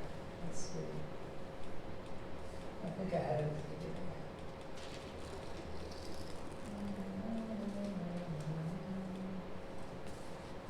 There we go. All right. That's good. So, okay, so the good news is, like, Jesus is not confused. He knows exactly why you're triggered. He knows exactly where it comes from. And he knows exactly when the right time is to work on it. And so if we can get connected with him and with God, like, God can help us figure out the rest, okay? So, Emmanuel Prayer, you start with connecting with God because God understands it all, He knows it all, He knows what we have capacity for. And we start with a positive memory and appreciation. I'm just going to walk you through so you understand what it is a little more. Once you feel that positive memory and appreciation, you just pray a simple prayer. Like Jesus, you can see that outline I gave you. Walks you through this. Did everybody get this handout? Okay, it's exercise 2. It's basically the first few steps of Emmanuel Prayer. You see number 4 where it says invite Jesus or God? From inside the memory, pray something like, Lord Jesus, I invite you to be here with me. Help me to perceive your presence. Okay. And sometimes people start seeing Jesus. Sometimes they just have a feeling, like a sense of a smile from God. Sometimes there's like a flow of thoughts, like you were saying, or verse, or sort of a song, or something starts coming, but it's like God's just starting to interact with them. And what is key in Emmanuel Prayer that I have never seen anybody else explain in the way Carl does is that God's always saying stuff to us. God's always saying stuff to us and interacting with us. But often, until we share it out loud with somebody else, we don't realize how important it is or what the significance is. And so, sharing what's coming, asking God, welcoming God's presence, asking what God wants us to know, and then sharing what comes out loud with another person is part of what makes this work so well. Is that we're not praying by ourselves, we're praying with somebody else. And then asking God for more help and guidance at every point. All right, so there's a very simple version of Emmanuel Prayer that is on the first page. So if you see there's exercise 1 and exercise 2. Exercise 1 is passing the peace, and maybe we could, maybe we'll have time to do it in a minute. But if not, this is so simple you can, based on what I've said, I would really encourage you just to sit down with somebody or a group of 3 and just do the first one, and then if you want to do the second one. I've had a lot of people, I like make these sheets, I've had a lot of people just saying, we did that, it was like Jesus did all this amazing stuff, and all they did was just read, like they literally read through it, and like just, well, let's do that step, okay. And it's like Jesus just does stuff. So the passing the peace, it's what we did earlier, sharing a positive memory, but then it adds one little step, which is, Lord, what do you want me to know right now that will give me even more peace? Okay, Lord, what do you want me to know right now that will give me even more peace?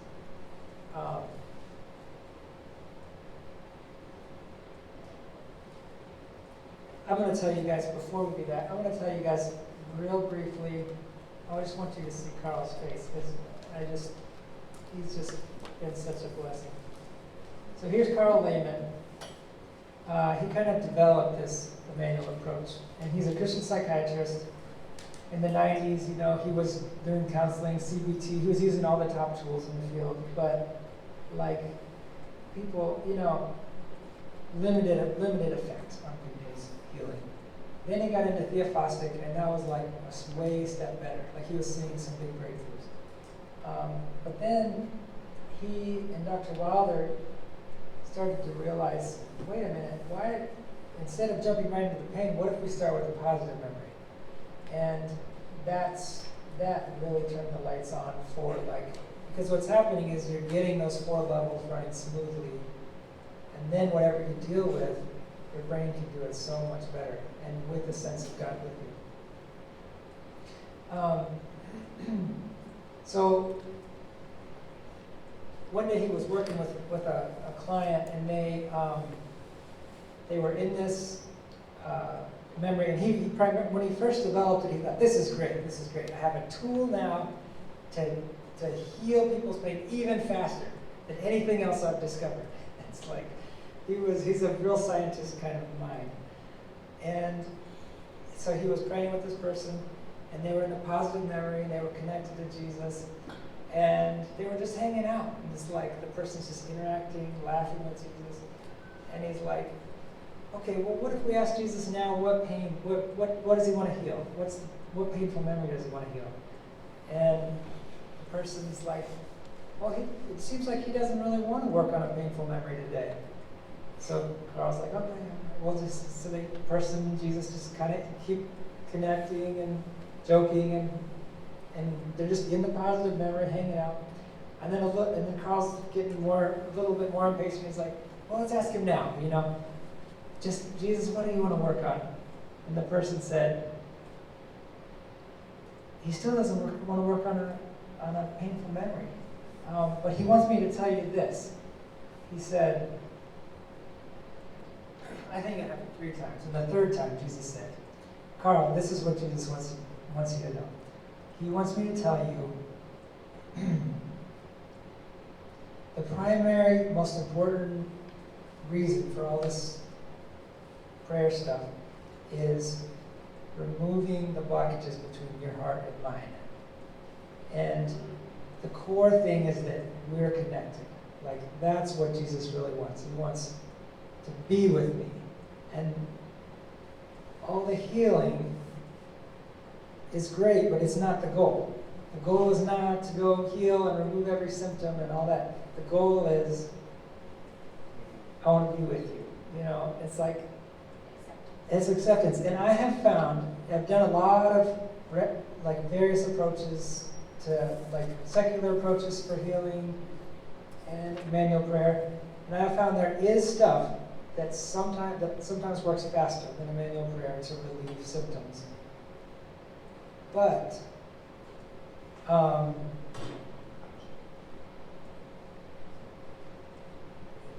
there's nothing that gets a person attached to God.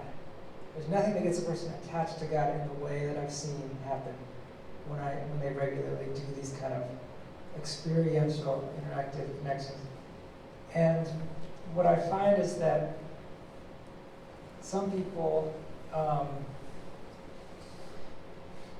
it's like Jesus could go faster with their healing, but the most important priority he knows in their life is that they need to know that he's with them, that they need the connection. So anyway, intimacy is it's really the central piece of it.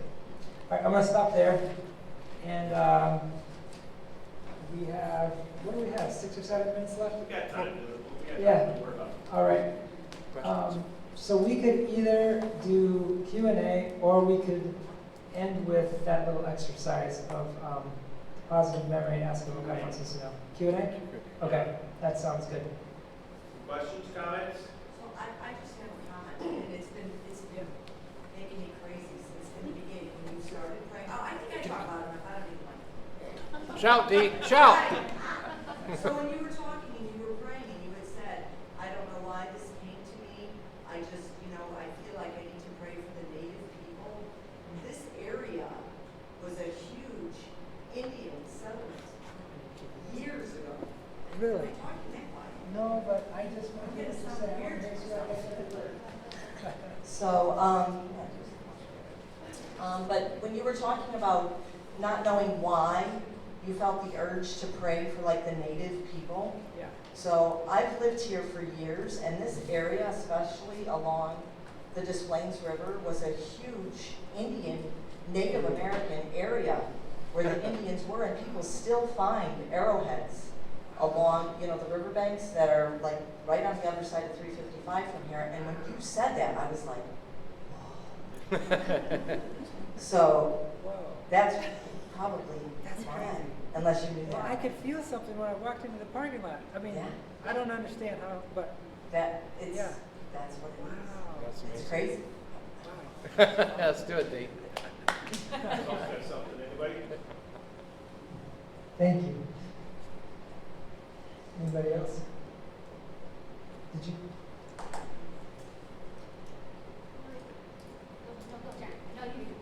You go first. We work together.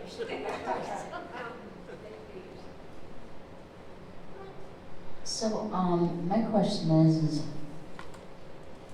I know you give steps on how to start, but isn't it more effective when you have somebody with you praying through the healing process with Emmanuel Prayer? Yeah. Yeah, so what I've given you here in these exercises is the first half of Emmanuel Prayer. It's just a positive. It's just a positive. It's not any of the healing or going to negative memories.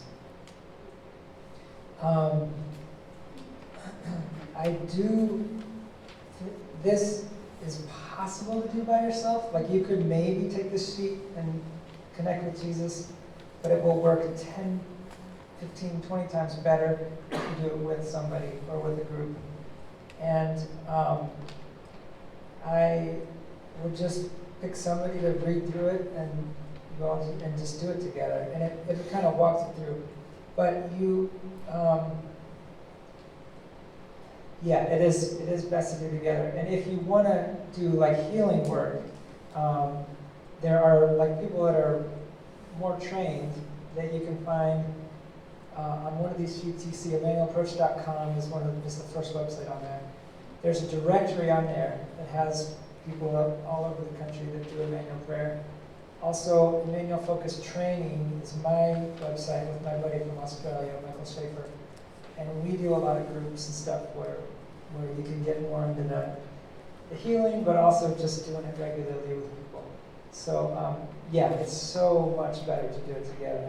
And there is a way of doing it one-on-one. The best way that's out there to do that is this website, Presence and Practice. It's called Emmanuel Journal. And there's a book called Joyful Journey that the people on that website wrote that is a good way to do it by yourself. But the others work best in a group.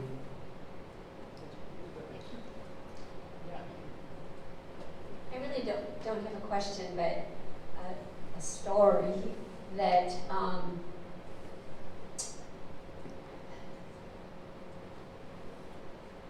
think that I'm not familiar with Emmanuel Prayer, but I think I'm familiar with Emmanuel Prayer, and it's kind of interesting. The thought that keeps coming back to me is my grandparents died when I was 9 and 10. And we moved. I could really relate to leaving this town where everything you knew was there and going to a new place. But then fast forward, I'm 28 and I've been married for 8 years, and we don't have a child. And I keep thinking, what is that? Well, one day I happened to be back in Iowa, had to drive from Waterloo to Dubuque, and the town I was really born in and everything I had never driven there. I had left there. I had never driven a car there. I didn't know really where I was going. And I got up, and for some reason that morning I was up even earlier, and it's like I woke up and got to, hey, Delhi, it's right off of 20. And I thought, you nuts, I don't know where 20 is. And, so I'm on 20, and I get to this intersection, and I am turning off the road. And I end up in this town that my grandparents were in. And that morning, I drove by the church, nothing. I drove by my grandparents' house, nothing. I drove out to the cemetery, and when I drove into the cemetery, I drove right to their graves. I stopped the third car back, and it was like surreal. But I got out of the car, and I was actually in the car with the pastor. And he took me by the hand, and he was walking with me, and I had to stand right next to him because, anyway, but I was angry, and I didn't even know that I was angry. And I got to their grave, and I just, God, why did you take them away from me? I don't get it. I don't understand. Why did you do that? I needed them. And so, Anyway, I got back in the car, it starts to rain, I go making my calls and everything in Dubuque, and I'm angry with God. I never knew I was angry. And so then I get back in the car, and I have to drive back to Waterloo, and I go, I'm not going there again. I'm not. It was an awful place. I don't want to do those memories. Sure enough, I get off the road. I go back. The church door just happened to be ajar. I went to the back of the church, and I looked at the registration book, and here we'd all signed our names. And God took me all the way back through all of these memories of how important my grandparents were and what a foundational thing. And my grandmother always said, you're the only grandchild that was born laughing. And I have a joy. And it's like, but I didn't know I was angry at God. And then I ended up at the cemetery. And this time I just praised God and thanked Him because He made it, He helped me understand He didn't take them away from me. What they gave me is still in me and a part of my life, and they have been blessing me every day of my life. And I think that that's kind of what an Emmanuel Prayer is. So I got to the hotel and I wrote everything out to my mom and dad, and I sent it to them. And I didn't get the total peace until my mom said, honey, I told her where I sat in church. I told her what song I opened the book to. I remembered every single detail. And I wrote it all out, and she said, honey, God is with us wherever we go. He's always there. And I think that that was a major turning point. Then in October of that year, and this is crazy, I was with my dad and mom in West Virginia. We were up on the hill, so when you were talking about looking down, my dad said, honey, a year from now, you'll have that baby that you've always wanted. And I did. That's all. I don't know why. Wow, thank you for sharing that.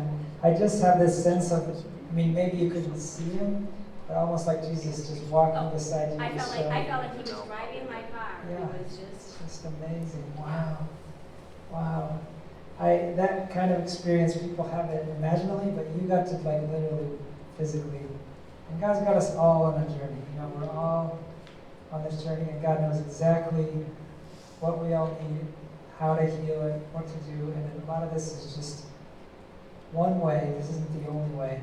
Just getting in sync with God and letting Him lead us. Just letting Him guide us and letting Him help us. So thank you so much for Thanks, Andy. letting me be here. Great job. Thank you, Andy. Thanks for being here. Drove all the way from Evanston, an hour and a half later. Okay, Rick, you want to close it?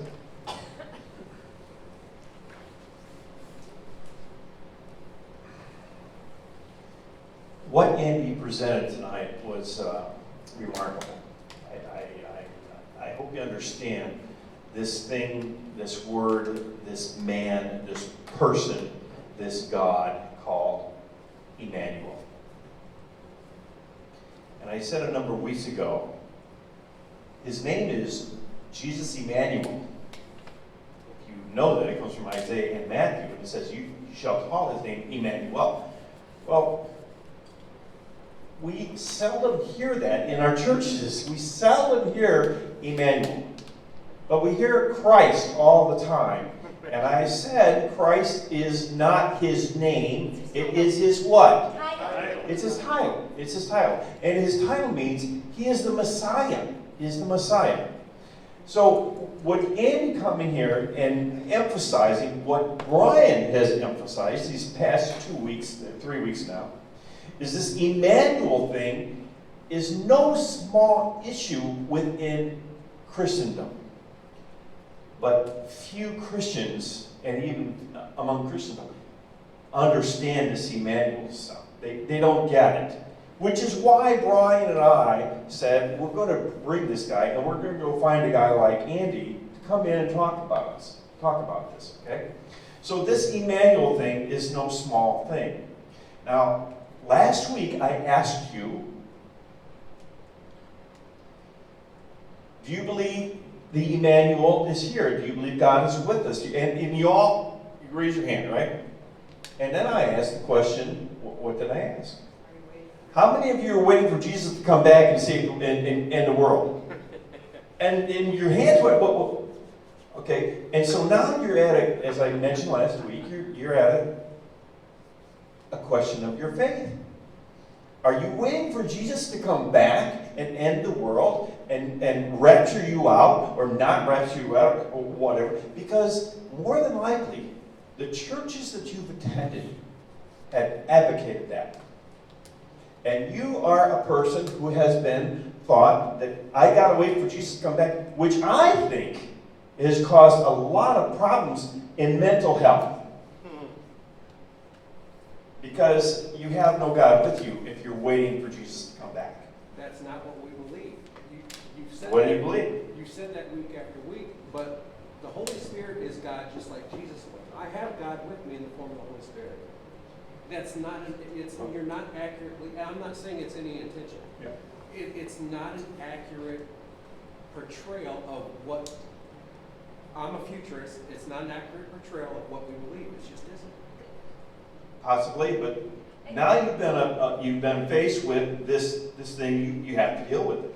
Because there are a lot of people who have looked at this and said, wait a minute, what do you really believe? Now, you believe that, futurism, but there are other options that you have to choose from. Futurism is not the only and absolute definitive way to look at it. It's not.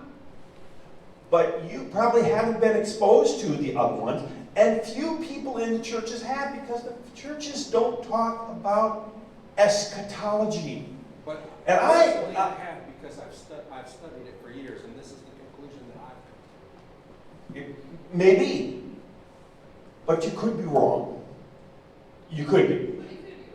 I could be wrong too, right? The point is, when you bring up this Emmanuel stuff, this is no small issue. This is a real issue of knowing Jesus to the point of, he's here now. Well, is he here? I don't know. Andy, what's the deal? How's this work? Is Jesus here now? Yes, he is. Can we have that relationship? Yes, we can. Okay. Or do I have to wait? My point is, Lawrence, my point is, that thought process of futures have, okay? It is a theory, and it is possible. I don't deny that it is a theory. But it is not the only theory that is out there. There are other ways to look at this. And this Emmanuel process is something few of us have ever really considered. Because the futurist ideal has overtaken evangelicalism or the Christian church. It's just overtaken it. And it used to never be that there was this futurist idea. It wasn't part of, what thought of that. It didn't start up till about, 100 years ago. It was brand new, or whatever it is. I disagree. My I point disagree with that because I can give you, I actually have it in my phone, I can actually give you a list of people going back 2,000 years, prominent people that have always believed that. And I can say to you and can refute it, that their exegesis and their hermeneutics are suspect. So it's a thing we can do. And so what I'm saying is that this group, you have the opportunity to, like Lawrence and I, disagree with one another. We disagree with one another. And we can engage in that, which you probably couldn't do in your church. No way. No way. You probably couldn't do that. All right, I'm a little confused, and I don't know more if I've heard what you say. Do we all believe that Jesus Christ is Emmanuel? I appreciate that. Emmanuel, God with us, the Holy Spirit, the Triune God is the power in us, within us, right? Greater is He that is in me than is in the world. Right? And then Jesus is coming back. Do we all agree that? I think we're all waiting, right? Well, let me help you out with the word. And this, obviously this is very deep. This tells you. You use two words there. Coming back. Coming back. Now, in Scripture, in many Bibles, I just did one today. Somebody asked me about this. You won't find the Greek words. In the Greek words, you won't find return or coming back. You will find the words coming. But that Greek word has been translated with a futurist mindset of return. He's coming back. But in the actual Greek, it's not he's coming back. Well, yeah, what I'm saying is that his presence, his Emmanuel presence, there's a presence. And that Greek word is parousia, or the other Greek word is erkomai. Okay? And it doesn't, the two words, parousia and erkomai, they don't mean return. They don't mean come back. They mean presence.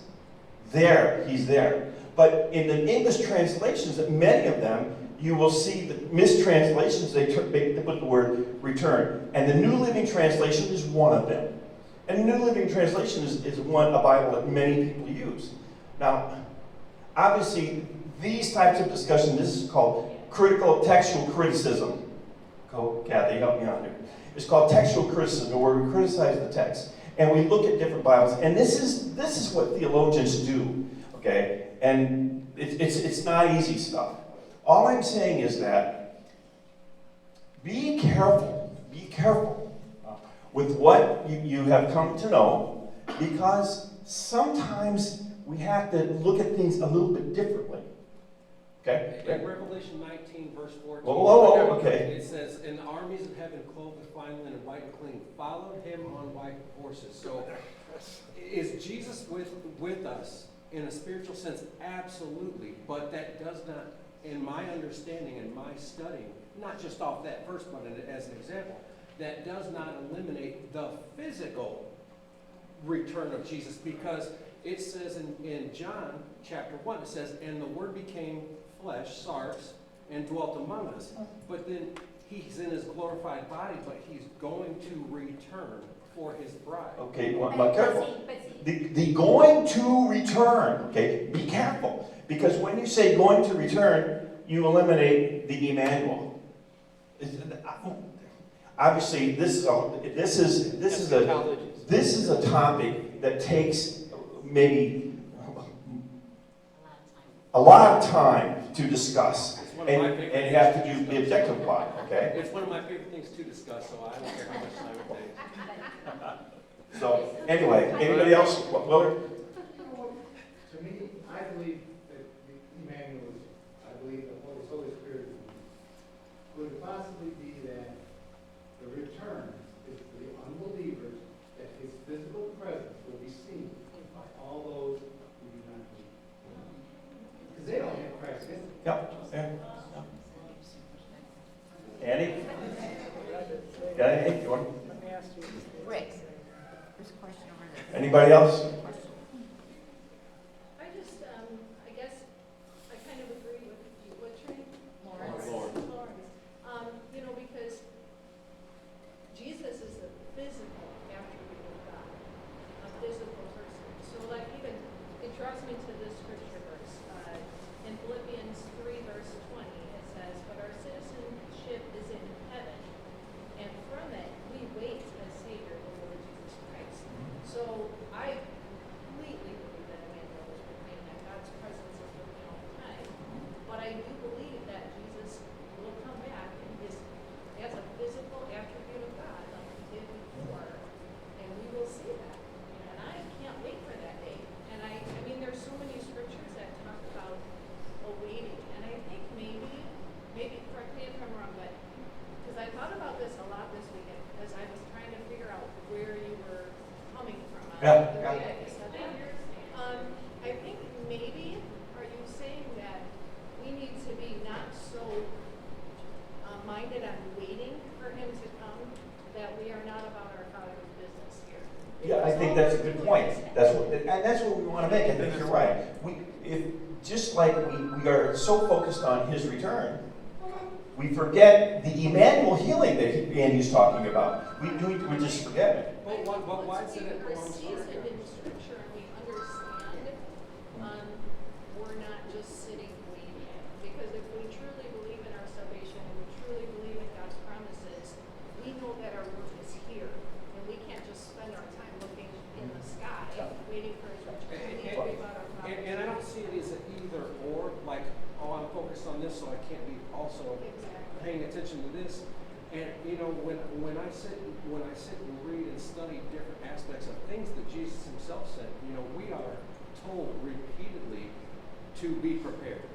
And then when you read, even when you read in like Jude's epistle, you see this constant reminder, this repetitive reminder of to be prepared. And so when I see what's going on, I guess I kind of look at it like, and I know other people don't believe the same way I do, and that's perfectly fine. It really is. I mean, I'll get like excited in the conversation, but it's perfectly fine. People are free to believe what they want. And I just kind of say it like this. Me, I want to be prepared. And so if things start happening at some point the way I believe they're going to, but other people don't, they're still believers and it's still great, that's fine. And if it turns out that I happen to be right, it did no harm to be prepared, and you're welcome to come on in. I'll take you in. I agree. His coming can happen. Yeah. That's fun. That's why we had this guy come in. That's why we had him, all right? So we could open this can of worms, okay? Because I know one thing for certain. Nobody's opened this in their church. No. You have not opened this in your church. No matter what church you attend, you haven't opened it, right? Yes, ma'am. Would you give her pass it back. Well, I just wanted to say thank you, Andy, for this teaching. It was fascinating to me. As I shared the first week that I was here, I'm a psychology background, so I've always been very interested in why people do what they do, how an abuser, someone who was abused can grow up and abuse, and another person that was abused grow up and never abused. That was always my thing. So this was so fascinating. It made me think of how heart in the Bible, the Hebrew, what it means is like sub or below the mind, which is like the subconscious. And so just digging into the first four levels where most people don't go, just in general, was fascinating to me. And so thank you for that. And then just, a comment, because we all have different views and beliefs here. A thought that came to my mind was, physically we might be waiting for God. Spiritually, He might be waiting on us to complete the mandate that we have for the earth. So. Well said. Do you have something?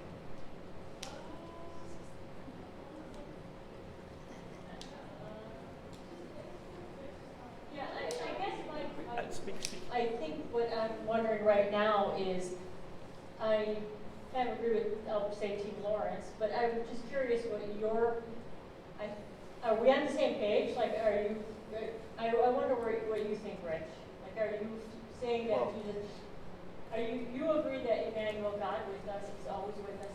You don't feel that He is coming back or not a physical presence? I'm just curious how you think.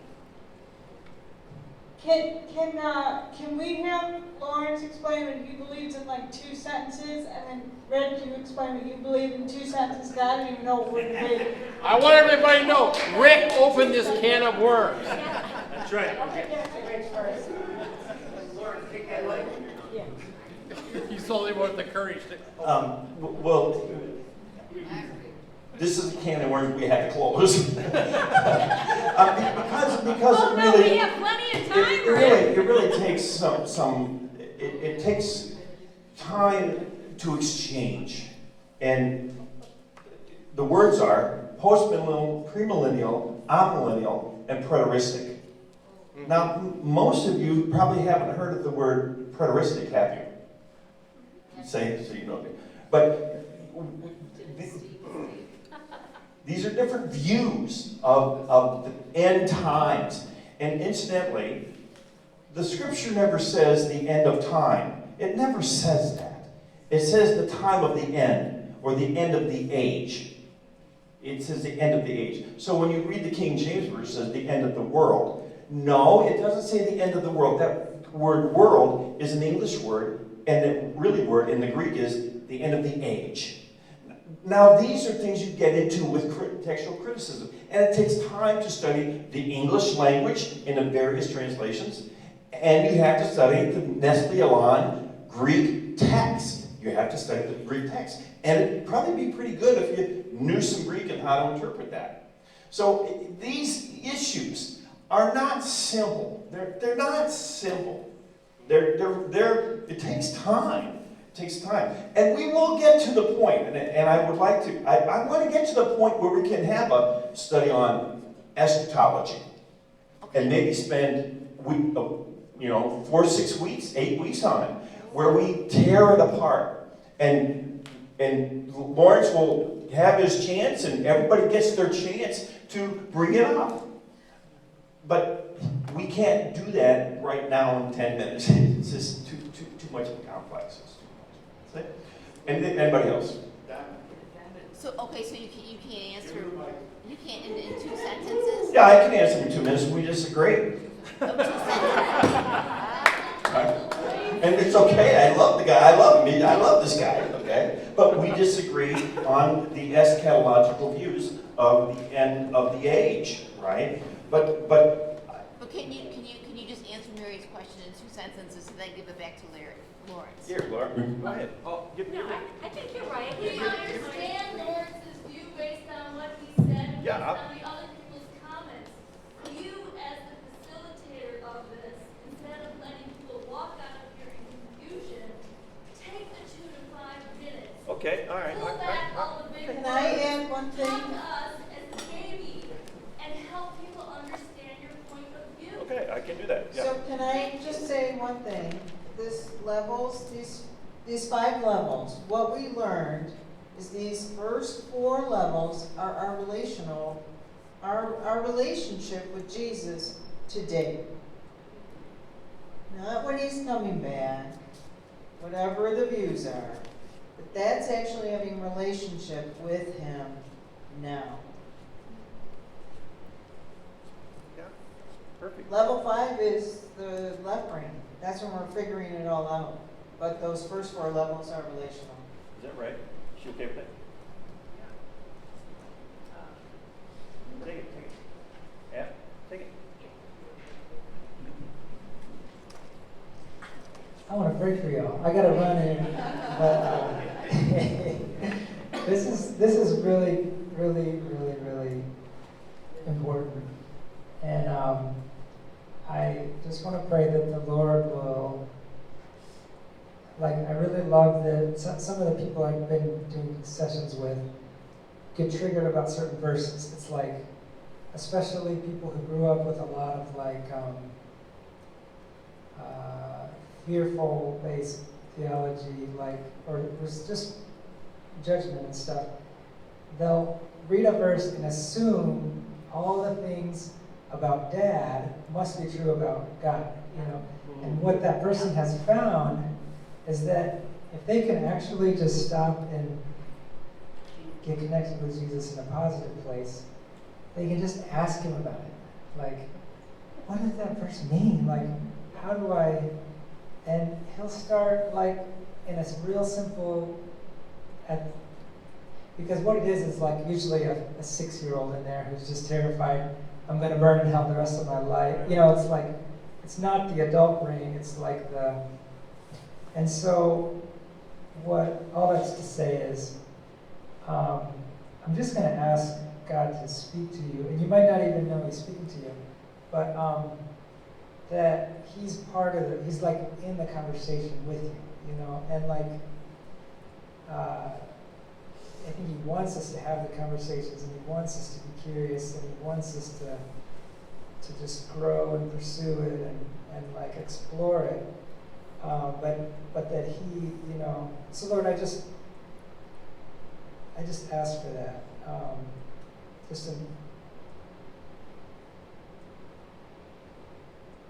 Just a quieting, Lord, of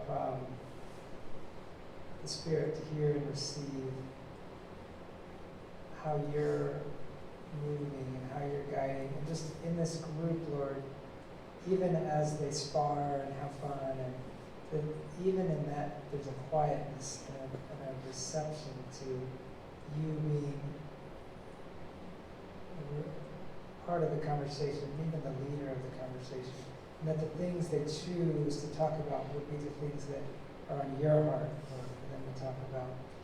And Lord, I pray for an anointing over Rich, just to shepherd the group, Lord, and Brian, and just to shepherd the group where everyone's voice matters, and people get to have experiences like they've never had in church, where they can really ask questions and really like engage each other and even disagree, but still be relational. Right? They can disagree and be relational and be glad to be together. And at the end of the day, that they're brothers and sisters, and that they really like each other. And I just thank you, Lord, that whatever, you know, I said tonight, however you want to use that, I just bless that. I thank you for the opportunity to speak. And I just pray blessing, just blessing upon blessing upon blessing over this group, Lord, and over their giftings and over the ways that they're going to continue exploring. And I'm just pausing to see if there's anything else. And safety, Lord, just safety over them as they journey home. And joy. In Jesus' name. Next week, we're going to meet at the other building, and we will continue this. We will continue talking about this Emmanuel thing, asking questions, and we will open up another topic called the wrath of God. A fun one. So thanks everybody for coming, and see you next week.